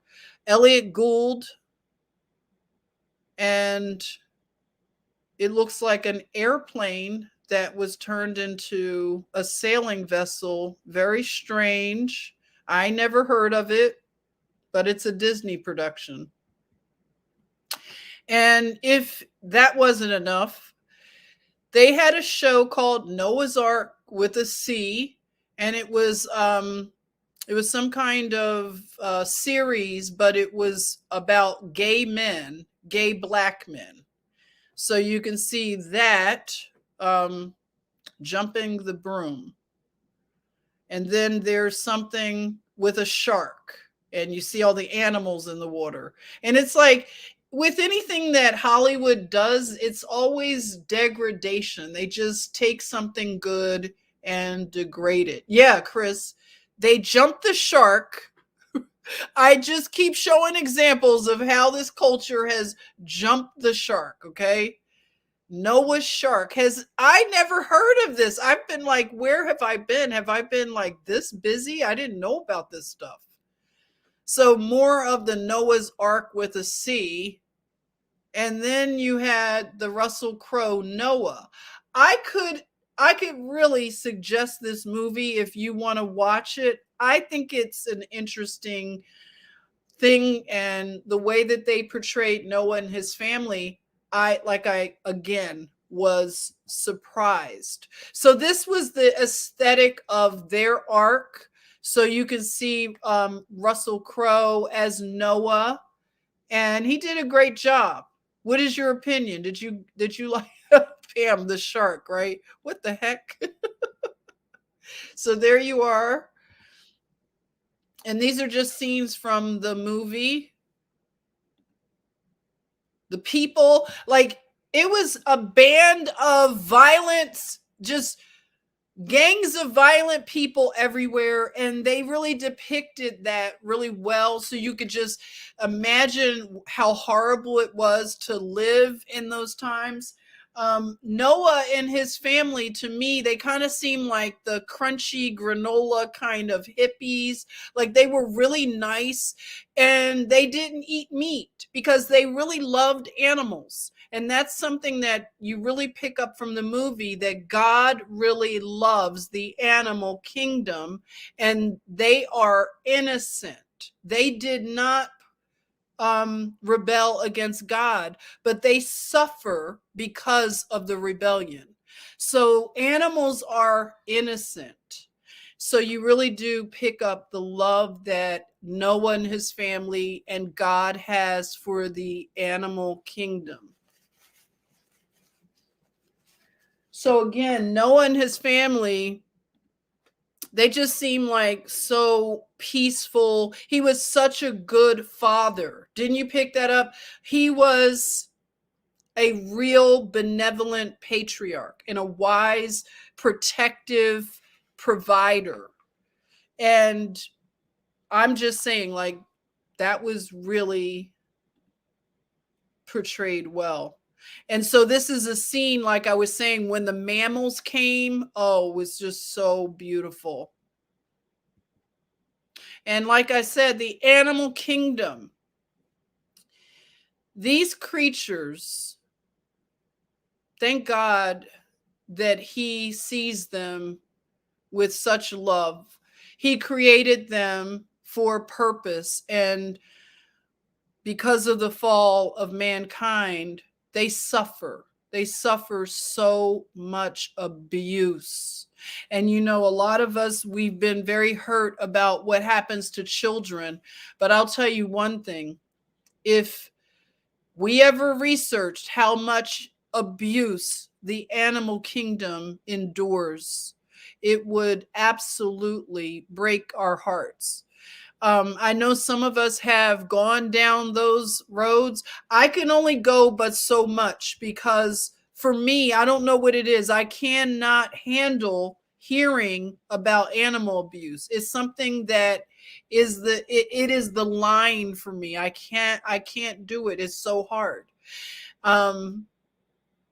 It's just my weakness that I can't listen or watch. I just can't look at the abuse. Every time that commercial comes on, if I would watch TV, I'd have to turn the TV. I'm looking for the remote so I could hurry up and turn it off, because I just can't, because I just want to go and do something, And I don't know how you all feel about zoos and, circuses and all this kind of stuff. But to look at this picture of this majestic cat, and it's in an enclosure rather than being free. I think that what has happened on our watch to the animal kingdom, we don't realize, but that is part of the judgment that this world is going to have to go through, is what has been done to the animals, to the animal kingdom. That is a kingdom that God ordained. So we have not been good stewards of the animal kingdom. So the world has to be judged. I mean, I hate to be the bearer of the bad news, but I know I'm not the first one saying this. But what's been done to them is so egregious. It is beyond words. And it's not going to go unpunished. Animals and children, exactly. Animals need to be free to roam in the wild. Yes. Like personally, I cannot even go to a zoo anymore. I started growing cold to zoos like a few years ago. I can't go.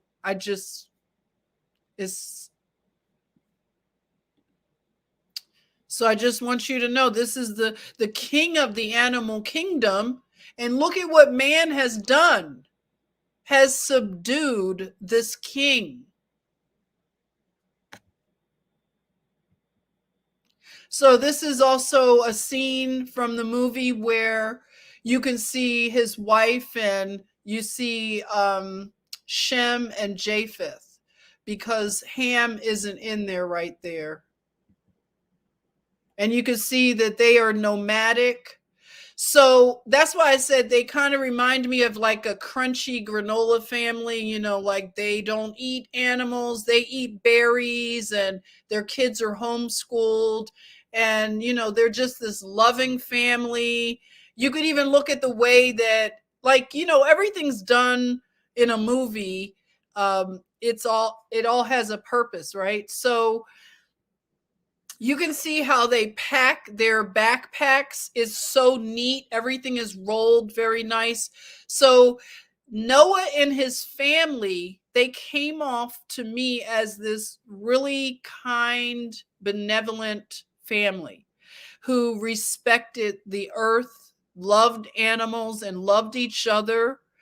And he had a very good wife. Noah's wife was just, you get a good feeling about her, and just beautiful the way that they work together as a family. And she respects him. She respects that he is hearing from God, and she supports him. But of course, not with everything. She has an opinion about some things, but overall, I really feel that she respects her husband. She's a really good wife. But, they were a regular family, just like family is messy business, right? Family, that's a challenge. That's going to teach you a lot. And remember, I showed you this when we were talking about Gilgamesh, and they called this statue was Utnapishtim. And they say that they believe that he was the immortal and his wife. So they believe that that is Noah, this statue.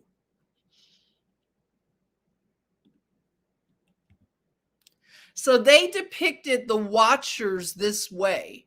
So they were like these, what do you call, petrified or whatever, like stone creatures because of the way that they fell. So they were supposed to, now tell me if I got this right. They were supposed to watch over the children of Adam and Eve and keep an eye out on the earth. And they learned that God had a special plan for the children of Adam. And they felt jealous because this plan was to make mankind higher than them, the angels. So with that, they felt like, why would you reward this creation of yours who rebelled against you when you put them in the most perfect environment? They rebelled, and now you're going to have this special plan for them so that they can be redeemed. And so they rebelled, some of them. That's part of the fallen nature. So they, this is the story. Now I understand it more when I was like listening and reading a whole lot of like different articles and things like that. So basically, this is how the movie shows it, is that these Watchers, okay, let me see. Hold it. I'm getting there.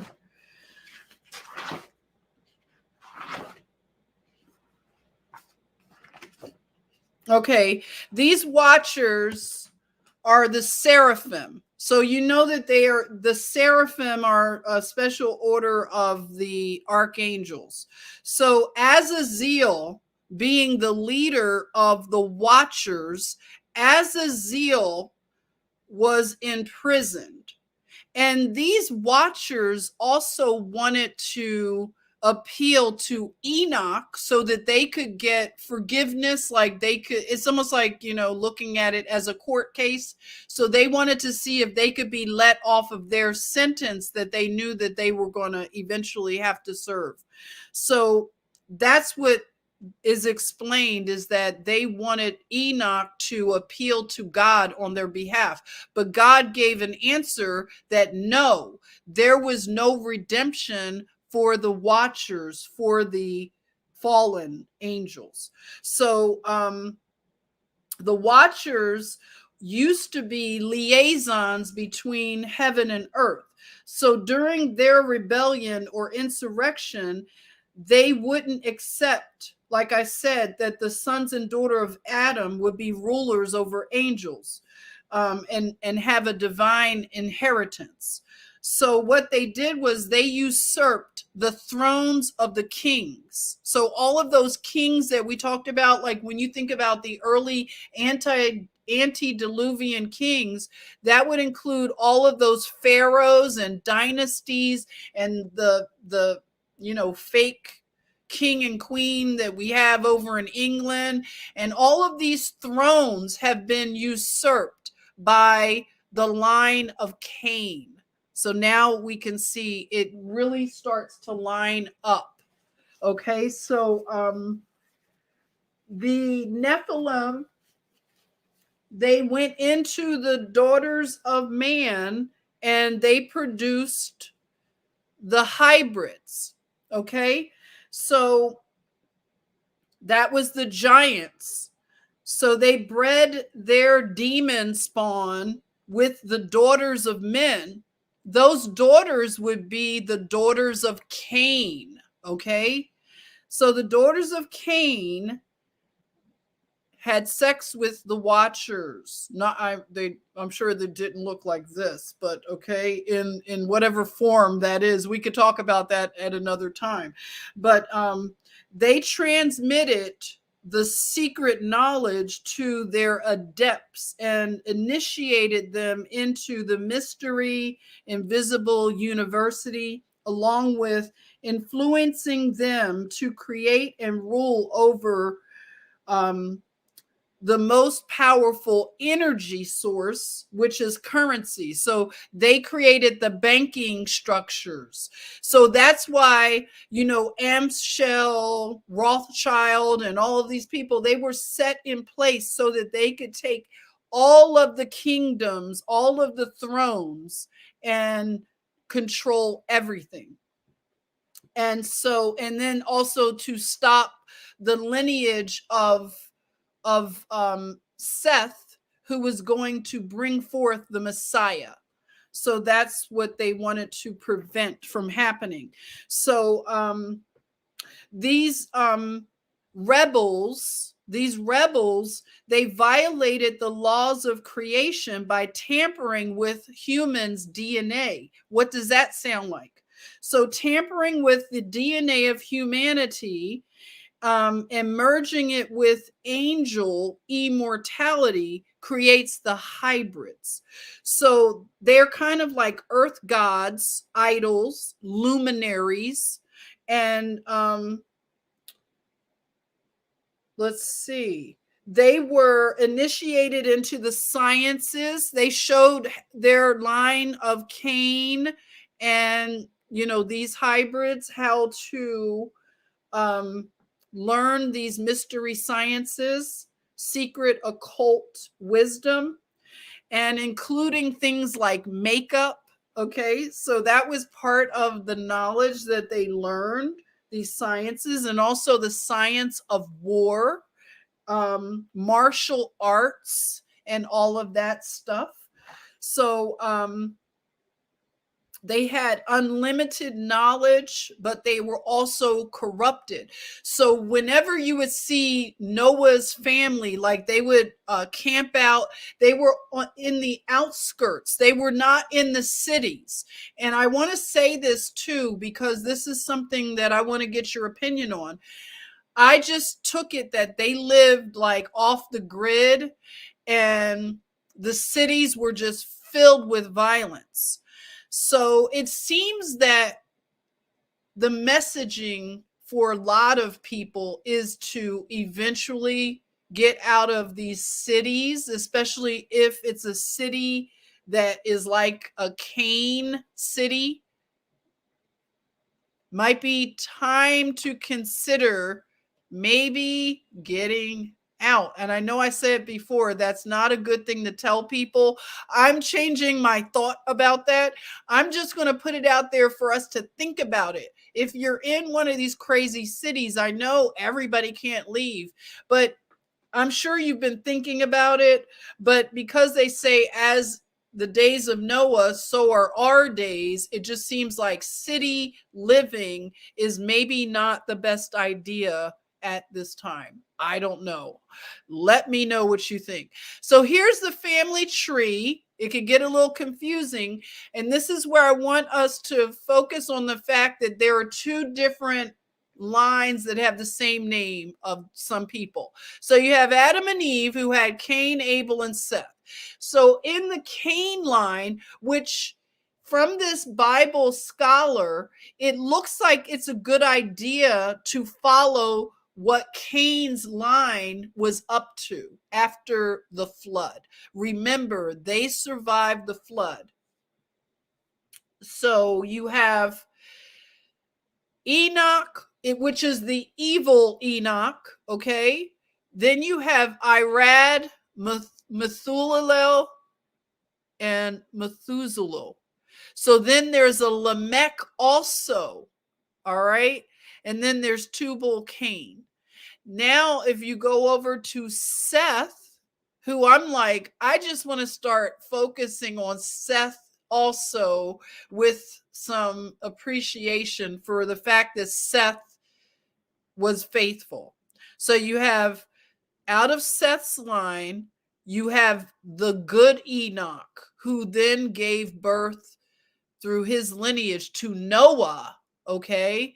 So you have Noah, and then he had 3 sons, Shem, Ham, and Japheth.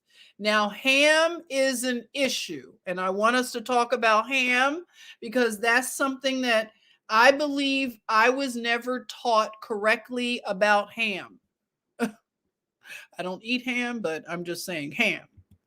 So this is a chart for the antediluvian world, and it's something that, if you want to screenshot it or look this up, this is a good one. It shows you how long they lived. They lived a long time back then. What is it? The oxygen was so rich and everything was pure in terms of the food and things like that. So you can look at a lot of those things with that chart. So Seth, son of Adam. If you look up Seth, like I said, it seems like Seth doesn't get a lot of attention. So if you look up Seth, you'll see things like this. This is all I could really find. They tried to make Seth a figure from like the Egyptian line of pharaohs. So Seth. And I know that in the satanic thing, they have like the temple of Set, don't they? So you have like iconography art there. And then that looks more of like the Orthodox churches. And then this picture here, whatever, it's just somebody's rendering. So it's not a whole lot you could get with Seth. And this is the scene where Noah was drunk, okay, off of his wine. He was getting high on his own supply, and something happened. What do you think happened to Noah? You know the part where it says that Ham looked upon his father's nakedness, and then Ham let his 2 brothers know something, and then they came in and they backed up so they could cover their father's nakedness. And in the movie, they showed it, to a point, like, I was just thinking it had to be pretty hard for them because Noah had to make a really hard decision. And, I would hope you would maybe watch the movie. I won't give everything away, but he had to make a horrible decision. But then he was spared from having to make that decision because he was really serious about the world needing to go through judgment. He had a very mature way of looking at it. He was willing to he was willing to die for the fact that he knew that this world needed to be judged. So he was very serious, as you know from the movie, if you watched it, or just from reading. But it gave me a sense of how human he was, right? He had to make this horrible decision. And then once the ark got to land, dry land, now they're going to start over, like start the world. And I know a lot of us want things to happen, but this is a really good example of, are we really ready? Like, are you ready to be part of rebuilding the world? If something big is to happen, are we really ready? Because just to see how they were, building and planting and starting over, and they're lonely. It's not like it's a lot of people. They're like the only people. So then you have what? You have wine. Why not? Yeah. start a vineyard and drink wine all day, right? So I kind of understood. I was like, Noah, this is the first time I could kind of understand why you wanted to drink wine. You were just like bored every day or whatever. I'm just saying. So he drank wine. And his son Ham, what they showed in the movie is that Ham wanted a woman because his brother had a woman, and he wanted a woman. He wanted partnership, and that's something that I know when you talk about things like end times and stuff like that. When I was in my 20s and I would think about end times, the first thing that I would think of was like, oh, well, I didn't get to do this. I didn't get to do that. I wouldn't want the rapture to happen. You know, I used to think about that because I just want the world to, I just want to do this. I want to see this. And it's always like you want the world. You still want the world. You're not ready to let go of the world, the matrix, right? So it's really hard. And you got to see that Ham let that resentment creep in because he was human, and this is family drama. So what do you think Ham did? Because the theories are either Ham raped his father, which is horrible to even imagine, or he did that with his mother. Now, what do you all think he did? Was it Noah or the mother? It's not really spelled out in the movie, and I don't think it is too much in the account in the narrative from the Bible, right? It's not like it says he looked upon his father's nakedness, and I know when you look at breaking down the words, the translation of the words, looking upon someone's nakedness means what? So do you all have any idea of what Ham did that was so bad? While I look up some things, my notes here. What do you all think?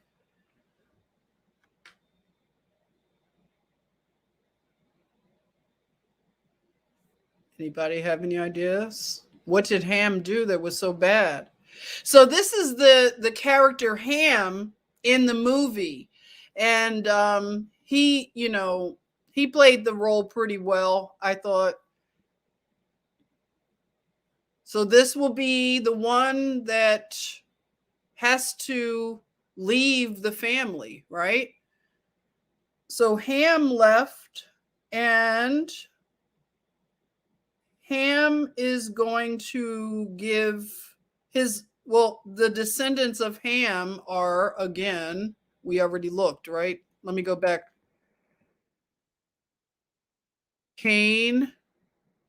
No, wait a minute. The descendants of Ham, who are they again? Because I'm now confused. Okay. So Ham left and he went into one of the cities, and I know he got married and had children, but what was the deal with his line? What do you think?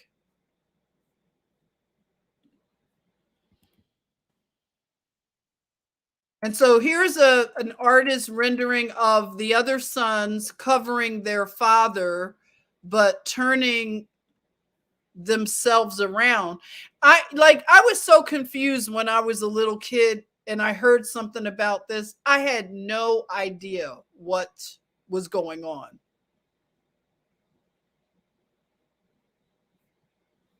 Nobody has any theories. I was hoping to see some. So when we think about Ham, there is an artist that I have to tell you about this because this factors in.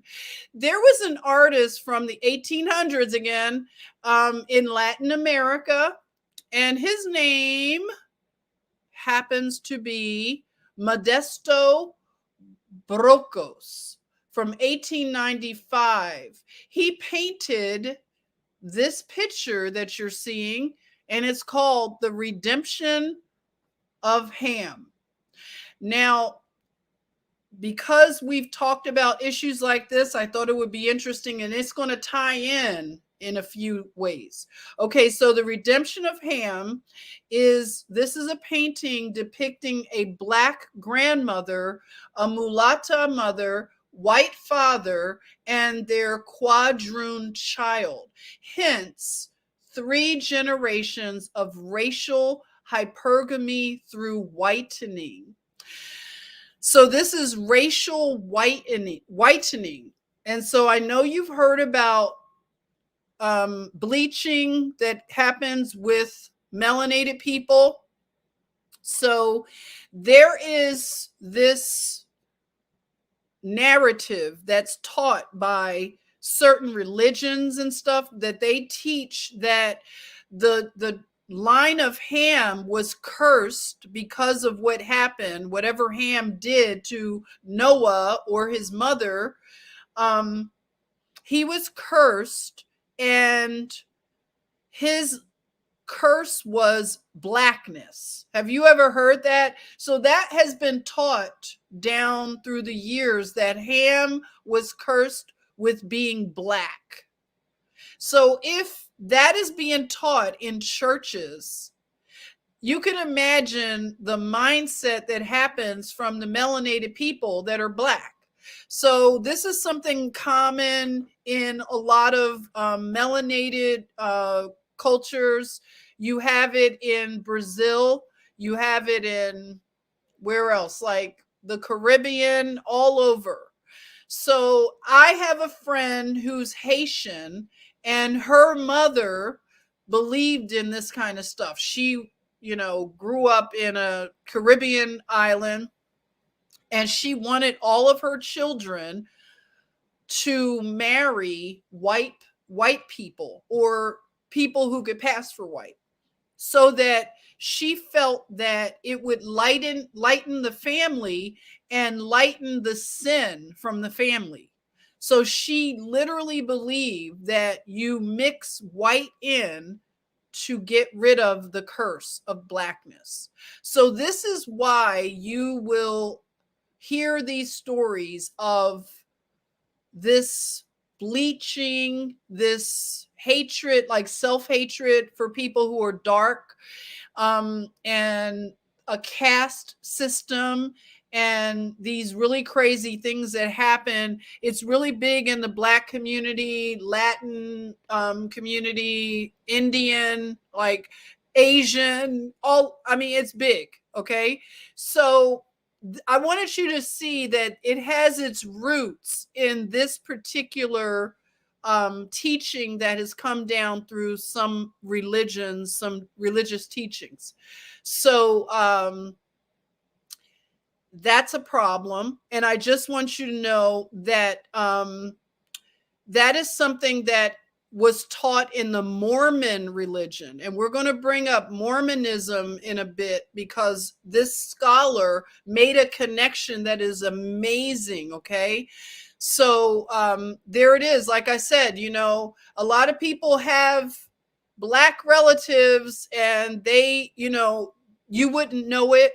Like I had a friend, I was visiting her, and I thought she looks white. I just thought, she was white, no problem. We were working on a project, and one day she pulled me to the side. She had a picture, and she wanted to show me. She was like, I want you to look at this. And she was doing it like in secret. It was like a picture of a Black woman who had an afro. And I was like, oh, cool afro.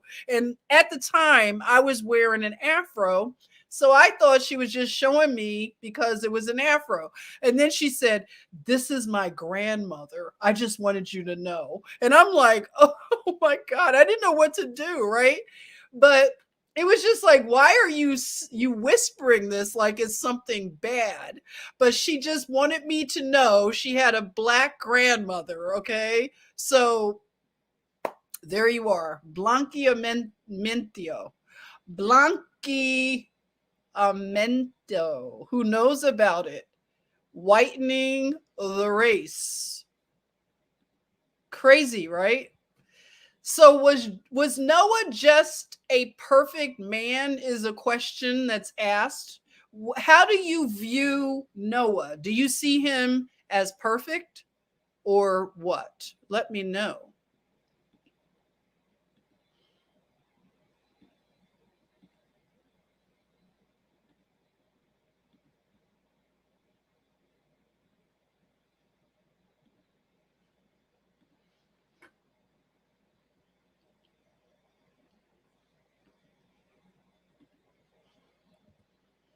And remember, I told you the other day, I happened to come across there is a secret society, Masonic order called the Antediluvian Order of Buffaloes, the Royal Antediluvian Order of Buffaloes. Did anybody know about this Masonic lodge? I'll tell you about what they are about. Okay. So this lodge, the Royal Antediluvian Order of Buffaloes, is an English fraternal order generally believed to have been founded by Joseph Lisley and others involved with the Theatre of London in England, 1822. So there's the 1800s again. Though it has been claimed that Buffaloism was founded by George Cooper Murray in the late 18th century. In the former case, the name said to be inspired by a then popular ballad, "We'll Chase the Buffalo," with an initiation rite veering into the realm of the burlesque. Okay. Son of the bull. So there's a lot of bull references in the religions that came out of the antediluvian era. So they had a cult that was a bull coat, a bull cult. Did I say that right? A cult. So Azazel, which was the fallen angel who was over the watchers or Nephilim, sometimes he is depicted as a minotaur with horns. So you'll see that. And the bull cult, you'll see it a lot in the Egyptian, they'll have the bull with the sun and you see the horns. And the Atlantean religions, they sacrificed and drank the blood of bulls and humans also, for those that are really into the Atlantean thing. That's something that I heard. I'll say allegedly they drank the blood of animals and humans. And this bull coat, wait a minute, let me get it right. This bull cult resurges a lot throughout the generations, and it's connected to Moloch and Baal, and it's been basically a cancer on our earth realm.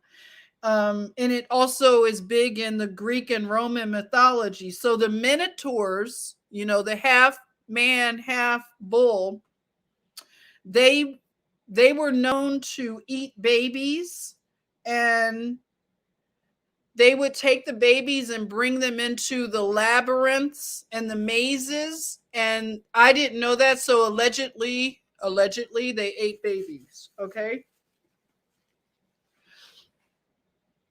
1 minute. We're going long. We're going to finish this lesson out. Okay. Thanks for hanging out. Night class. You said Grand Poobah. Right. I know. You think of the Flintstones, right? So there you are. So you have this Royal Antediluvian Order of Buffaloes, and they get into the realm of the burlesque. So that's odd. Very strange. So here's a picture, an old picture of the lodge, the Brotherhood. Look at that. All their various ribbons and things. I'll hang out and see what you guys are saying. How's it going? So here's, the lodge kind of business. So, they wear the aprons, and that's something that you will also learn, because I had some friends that taught me a little bit about the Mormon faith. And when they are allowed to go to the temple, they were trying to explain it to me, some kind of special underwear. And like, this is the kind of stuff that they also have in their religion. And I mean, it's not something that's hidden, but like Brigham Young and Joseph Smith, they were Freemasons. So there's nothing to, I mean, we're not making this up. So, I don't know who's ever been inside a lodge, a temple, a Masonic temple, but this is what they look like, some of them. And, some of the members, they have elaborate weddings and all kinds of things like that. So this kind of gives you an idea of just how beautiful the architecture is inside the temples. Flintstones. Yeah, right. It makes you look at the Flintstones in a whole different way. They were antediluvian, right? But they always want us to think about the dinosaurs. I'm going to get into that eventually, right? So, oh my goodness, James Bruce, what is his deal? So you have this James Bruce, okay? Let's talk about him, because, they're always up to some shenanigans. So James Bruce, he was part of, he was part of the group of people that wanted to get the book of Enoch from the Ethiopians, okay? So they were sent over by the crown of England. And I want to get into what was really going on. We talked about the young Ethiopian prince that was taken by the Queen Victoria. And this would have been a prince that was actually going to ascend to the throne. And it's just a lot of strange things. So this man, I lost my place. Hold it. James Bruce. I could just look it up real quick, right? Okay, hold it. James Bruce. Because it'll take me forever. Okay, so James Bruce, he was a Scottish traveler. Don't you love how I'm kicking the wiki, okay? So James Bruce of Kinnaird was a Scottish traveler and travel writer who confirmed the source of the Blue Nile. Yeah, right. He spent more than a dozen years in North Africa and Ethiopia. And he supposedly, let's see what they're saying about him. So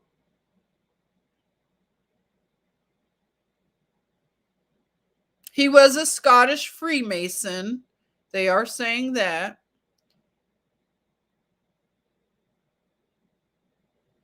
So he found the Ethiopian manuscripts for the book of Enoch. Okay, so he presented it to Louis the 15th in Paris. He brought the Ethiopian manuscripts to Europe, and he supposedly knew how to translate these, and he had the most exquisite, they say, examples of the Ethiopian manuscript, and it was written in the Ge'ez language, except for the Song of Solomon. So he basically is credited with bringing the book of Enoch from Ethiopia.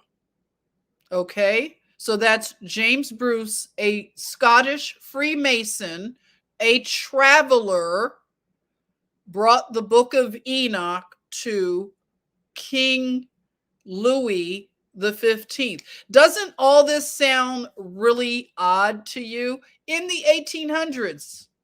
So here's Louis the 15th. He looks like he's quite a trip. Look at the tights and the shoes and the stance, the poses.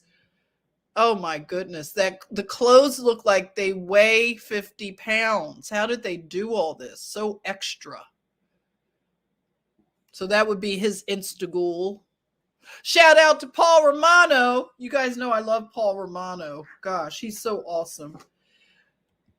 And yeah, so here's Louis the 15th. And look at some of those ribbons and all kinds of things that he has going on, right? And he's hanging out with popes and things.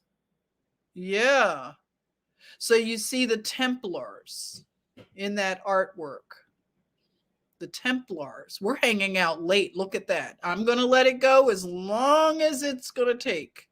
And so here you see how they start out when they want to infiltrate a nation. They go in as missionaries. We've already heard that this is how they do this thing. They soften the people up with missionaries first. And here's one preaching to the Falashas. And that term Falasha, if you've ever used it, it's something that some people do not like. It's not the best word to use. It's almost like how they call Ethiopia Abyssinia. That's something that the Europeans that were there for nefarious things were calling the people. And here's some of the people that, remember, we heard about that emperor who was the father to Wardros II. He was the father of the Ethiopian prince that was taken by the queen.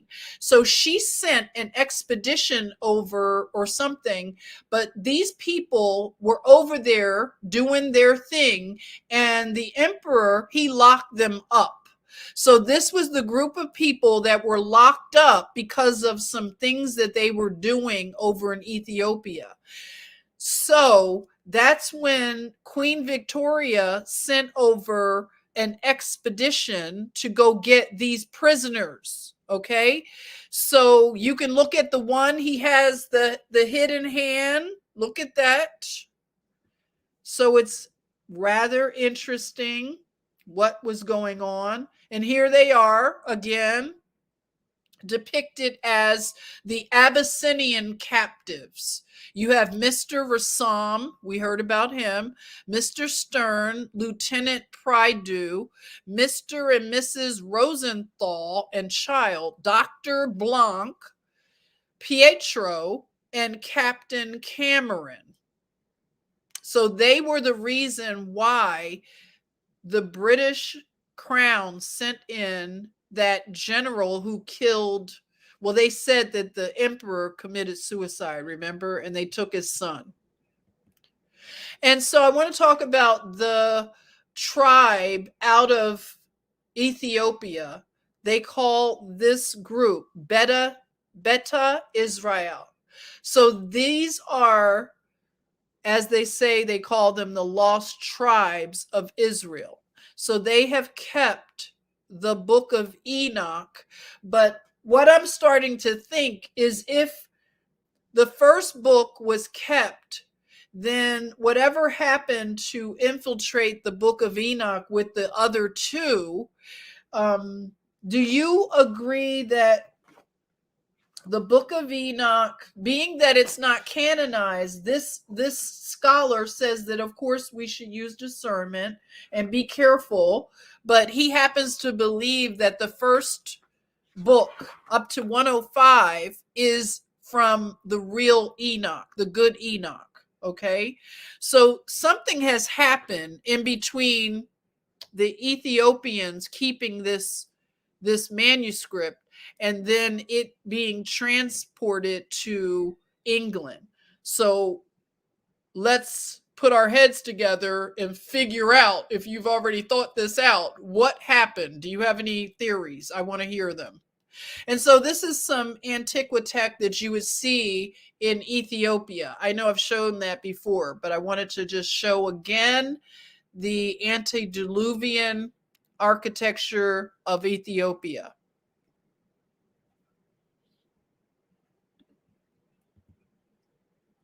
And I just had this as something fun that I posted, that I was asking people, like, caption this, what do you think of when you see this stuff? Because, this whole human story is beginning to look like any other family drama, right? Where you have people just being human, trying to do the best they can. They're not perfect, but if they make mistakes, they're going to have to live out the consequences. That's what I said in another live stream. That's what I like about maturing in the faith, is that you realize you don't have to be perfect, but every action has a consequence. So we're not going to bypass consequences, right? So I just thought about how the father, the patriarch, is really big in this human story. And a patriarch is very important in terms of protection. Like, I liked in the movie with Russell Crowe, he would tell his sons, like, if he had to go out and do something like protect somebody, or he said, protect your mother. He would always tell his sons, protect your mother. And I just love that he was that kind of patriarch. He always looked after his wife, and they had such a loving relationship. I just picked that up so strong. So, oh, by the way, there were 3 copies of the Book of Enoch. I meant to mention that. 3 copies. One is in the French National Library, and the other one is in Oxford University. And then the other one, I guess, is still being held by maybe the French, somewhere, another area, possibly.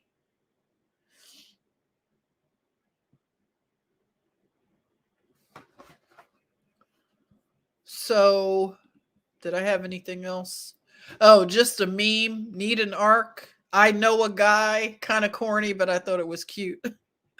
I'll make sure if I have any other loose ends, but I think I'm covering the bases I wanted to cover. Now I want to see what some of the things you're saying. So this is what, and I'm going to leave, like I said, I'm going to leave a link to this really good, I thought it was a really good podcast. Now, this particular scholar, what he said was that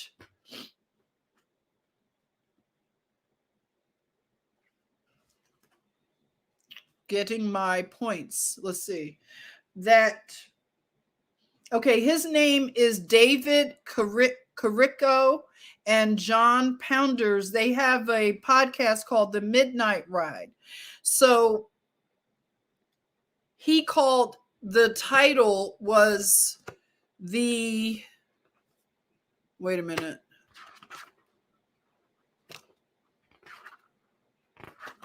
Because I thought the title was good. Hold it. Where are my notes? Oh, yeah. Okay. He called it The Strange Son of Lemech.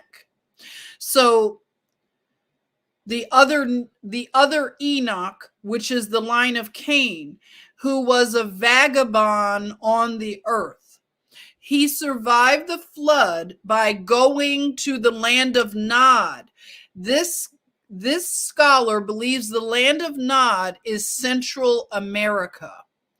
And so when Cain came up from the ground from the deeper parts of the earth, because it said, and he brought up this point, he said he would be driven from the face of the earth. So that means he would be a vagabond inside the earth. So when you look at the words, if it says the face of the earth, it doesn't mean that he didn't go beneath the face of the earth. So he was a vagabond, and where he stopped his wandering was right there where the Aztec Indians would have been, the Aztec tribes. So America is named after the plumed serpent. Can you imagine? Now, this is, I know, like he was saying, this can be very offensive to a lot of people, that America could have been named after Quetzalcoatl, the plumed serpent. So the children of Cain came to America. And if you've ever looked at the Book of Mormon, they talk about the Americas. They're really focused on America. And I know a lot of people, like, they dismiss the Mormon books because, you know, they don't believe it, but there's something to it that we may want to reconsider, that they are telling the account of the line of Cain. Okay, so America being North America, Central and South America, that's the Americas. So the word America comes from Amaru. So Amaru is another name of the, Amaru is a mythology of the Andean civilizations. So Amaraku, and it's the mythical serpent or dragon. Okay, so it's a gateway of the sun. So a lot of the cultures, like in Bolivia and Inca empires, all of this was their mythology. So if our country is named after this plumed serpent, I mean, that's a game changer. And you know, when I heard him say Amaru, I thought of Tupac Shakur. So if anybody is a Tupac fan, I looked him up real quick, and I was right, because I thought I remembered his middle name being Amaru. So it says, when you look up Tupac Shakur, he is Tupac Amaru Shakur. So listen to this. He was named after Tupac Amaru, the descendant of the last Incan ruler, Tupac Amaru, who was executed in Peru in 1781 after his failed revolt against Spanish rule. So his mother named him that because she wanted him to have the name of revolutionary indigenous people in the world. Isn't that deep? So Amaru, America, the winged serpent of Quetzalcoatl. That's pretty crazy. So the Aztecs, and you know, the explorer Cortez, right? So there are a lot of books as resources that talk about the Freemasons' plan, their huge plan to work through the children, the descendants of Cain, and to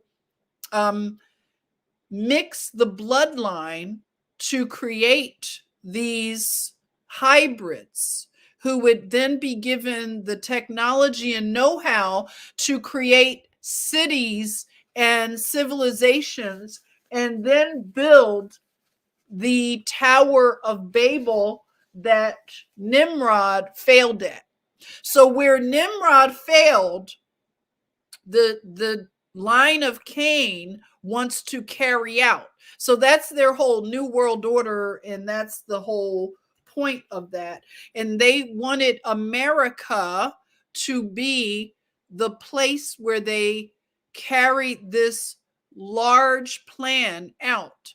So hence why our nation is very key in the world, down through the years. So you have Manly P. Hall. He wrote a book called America's Assignment with Destiny.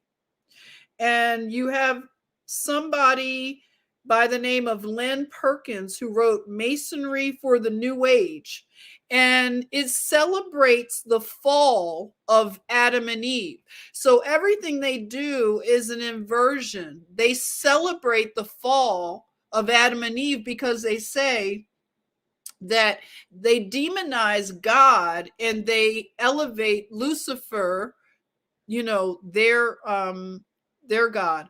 And they say that God was keeping Adam and Eve sheltered in the garden, not to enjoy life and not to know things from the knowledge tree. So they feel like Lucifer is a I guess you could say an abolitionist who set their people free, and they feel like Adam and Eve are to be celebrated for rebelling. So she feels like God wanted to keep them like a zoo animal, like pets in the garden. So that is a weird thing that they look at it that way. And also,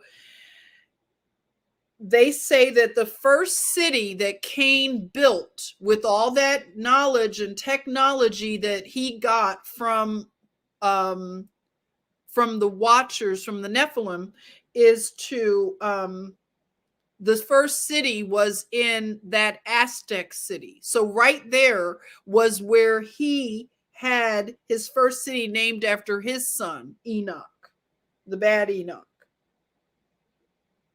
So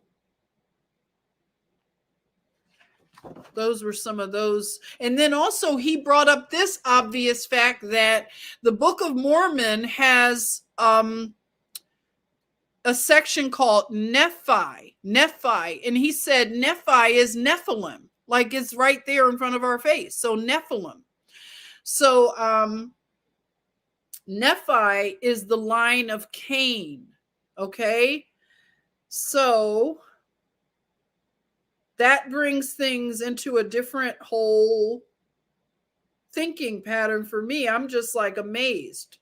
So Mesoamerica, Mexico City, Guatemala, Honduras is called the land called Bountiful. So they have lots of underground caverns. He was provided with shelter from the flood. So that's how they were able to come up and survive and then become a cancer to the world again. So through the Cain cities, that's where wickedness is spread and it devours the whole world. So what do you think is the answer to the Cain cities? Do you think that this is something that we can fix through elections, through what reforms? Do you feel that we can fix this stuff? Because it does say that the blood shed on the earth, it's going to reveal all of the blood that has been shed. And they did a good job in the movie showing that, because Noah would have dreams about the coming flood and things like that. But he also, in one scene, you look down at his boots and you could see the land was just like oozing blood. So it was like depicting all the bloodshed, all the murder and everything, the violence. Even though it's advanced with technology and stuff. So I am going to continue. Another thing that the Masons and Mormons look at America as the new Atlantis, okay? So their star families are, trying to do their new world order. So that's basically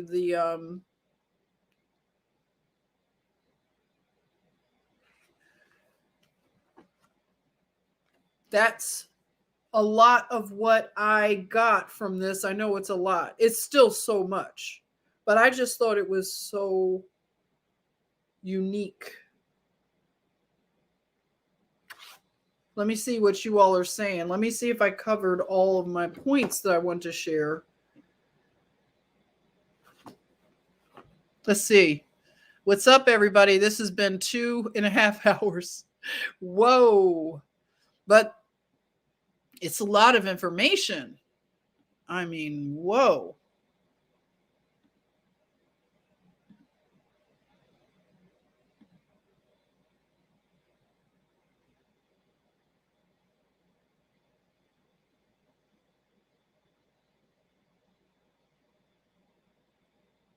I guess I have everything I wanted to share with you. What's up, Tressa? You're a new name. My understanding of scripture, Noah took 2 of every flesh on the ark, and that included the races of man and even the race of the serpent or Cain. Thank you for sharing. Philo, you're in Ohio. Thanks for coming by and hanging out. So, what do you think? Do you have an interest in doing the book of Enoch with me? Because I want to start covering it. Like, I read a little bit, but I want to do a little more. Like, I want to find, if I can, if anybody can recommend, do they have any good commentary like that you could recommend? Hey, Chris, it's also sneaky, mysterious, deceptive, and good luck, everyone. I love you. Right? Tina says that's what Masons want, is to usher in the new world order. Yeah. They've been telling their plans. They don't hide it any longer. They don't have to at this point, right? Oh, Joseph is here, mega late. Oh, that's okay. I hope that you get to watch it, and I would love to hear what you think, Joseph. Thank you so much. But that's it for now. Trying to think if it was something else.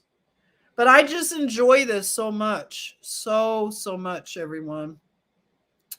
And I will figure out what the next build will be.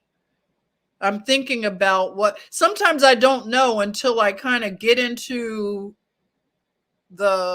it comes to me, in other words. You know what I'm saying? It like just comes to me, and then it just seems to connect to the other things. But I just found this particular thing, like seeing the Mormon connection, was really deep.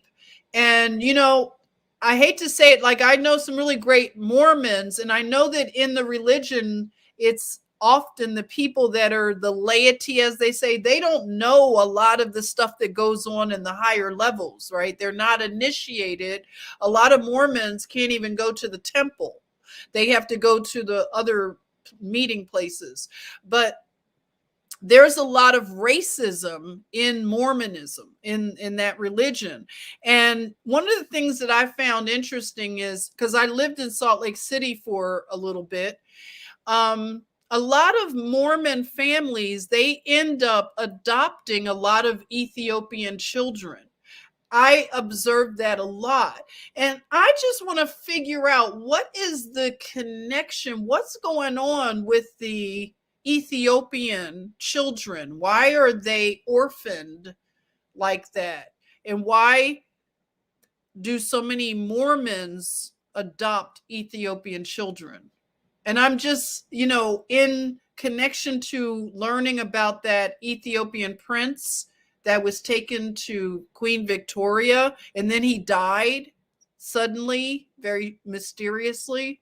So, I don't know. I'm just thinking. I'm going to figure it out. Thank you, Dom. Thank you so much for coming by. And again, like I always let you know, and I thank every one of you, just so sweet. If you would like to tip your hostess, this is where you could do it. And thank you for the tips. I love you and appreciate you. I love doing this. This is so much fun. I am learning so much, and I am maturing in my faith by leaps and bounds. And I'm just amazed. I can't tell you enough how amazed I am. I just love the Creator more and more. The fact that he loves his animals, he loves the animal kingdom, he loves his children, the humans. And I just loved in the movie that Noah, he loved the animals and he said they're innocent. And another thing, did you often wonder as a kid, like, well, how did they keep the ark clean, and did they eat? One of the things I noticed is Noah's family, they were not focused on food. Did you notice that from the movie? They weren't greedy. They weren't thinking about food like we are programmed to do. One of the children said that they ate berries. They eat berries. They don't eat animals. I'm not a vegetarian. I've been on and off a vegetarian, but it makes you think about things now from a different standpoint, So I just thought it was beautiful that Noah, he said they're innocent. It was just the way he said it. It just touched my heart. The animals are innocent. They're innocent. And even somewhere in the Bible, it says that the creation groans for the redemption of the earth. They groan. They've been caught up in this drama, and they're innocent. That's all I want to say. So if you have your pets, just hug your pet a little extra and let them know you love them. Like, let me show you Josephine. Josephine is walking by. So she must have heard me talk about the pets because she was right there. Say hi to everybody, Josephine. I got Josephine's food this week. It was delivered. I hadn't gotten her food delivered, so it was so convenient.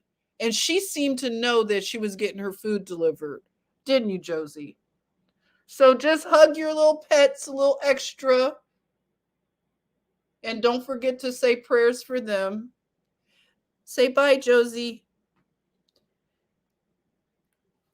Take care. Say hi to Joseph. Look, Joseph saying hi to you. Hi, Joseph. Hey, Joseph. She knows you, Joseph. I talk about you. And she knows her Harlem Sentinel, right? She knows Karen and Lisa. She loves her New Yorkers and Girl Code, Aunt Girl Code. Isn't that Auntie Girl Code? Say bye to the chatmosphere, Josie. So we'll see you later, okay? I love you all. Thanks for hanging out so late. Night school. We went into the next day. All right, so I'm going to sign off here, and I will see you soon, okay? Josephine says bye. She loves you all. Bye-bye. Take care. Bye, everybody.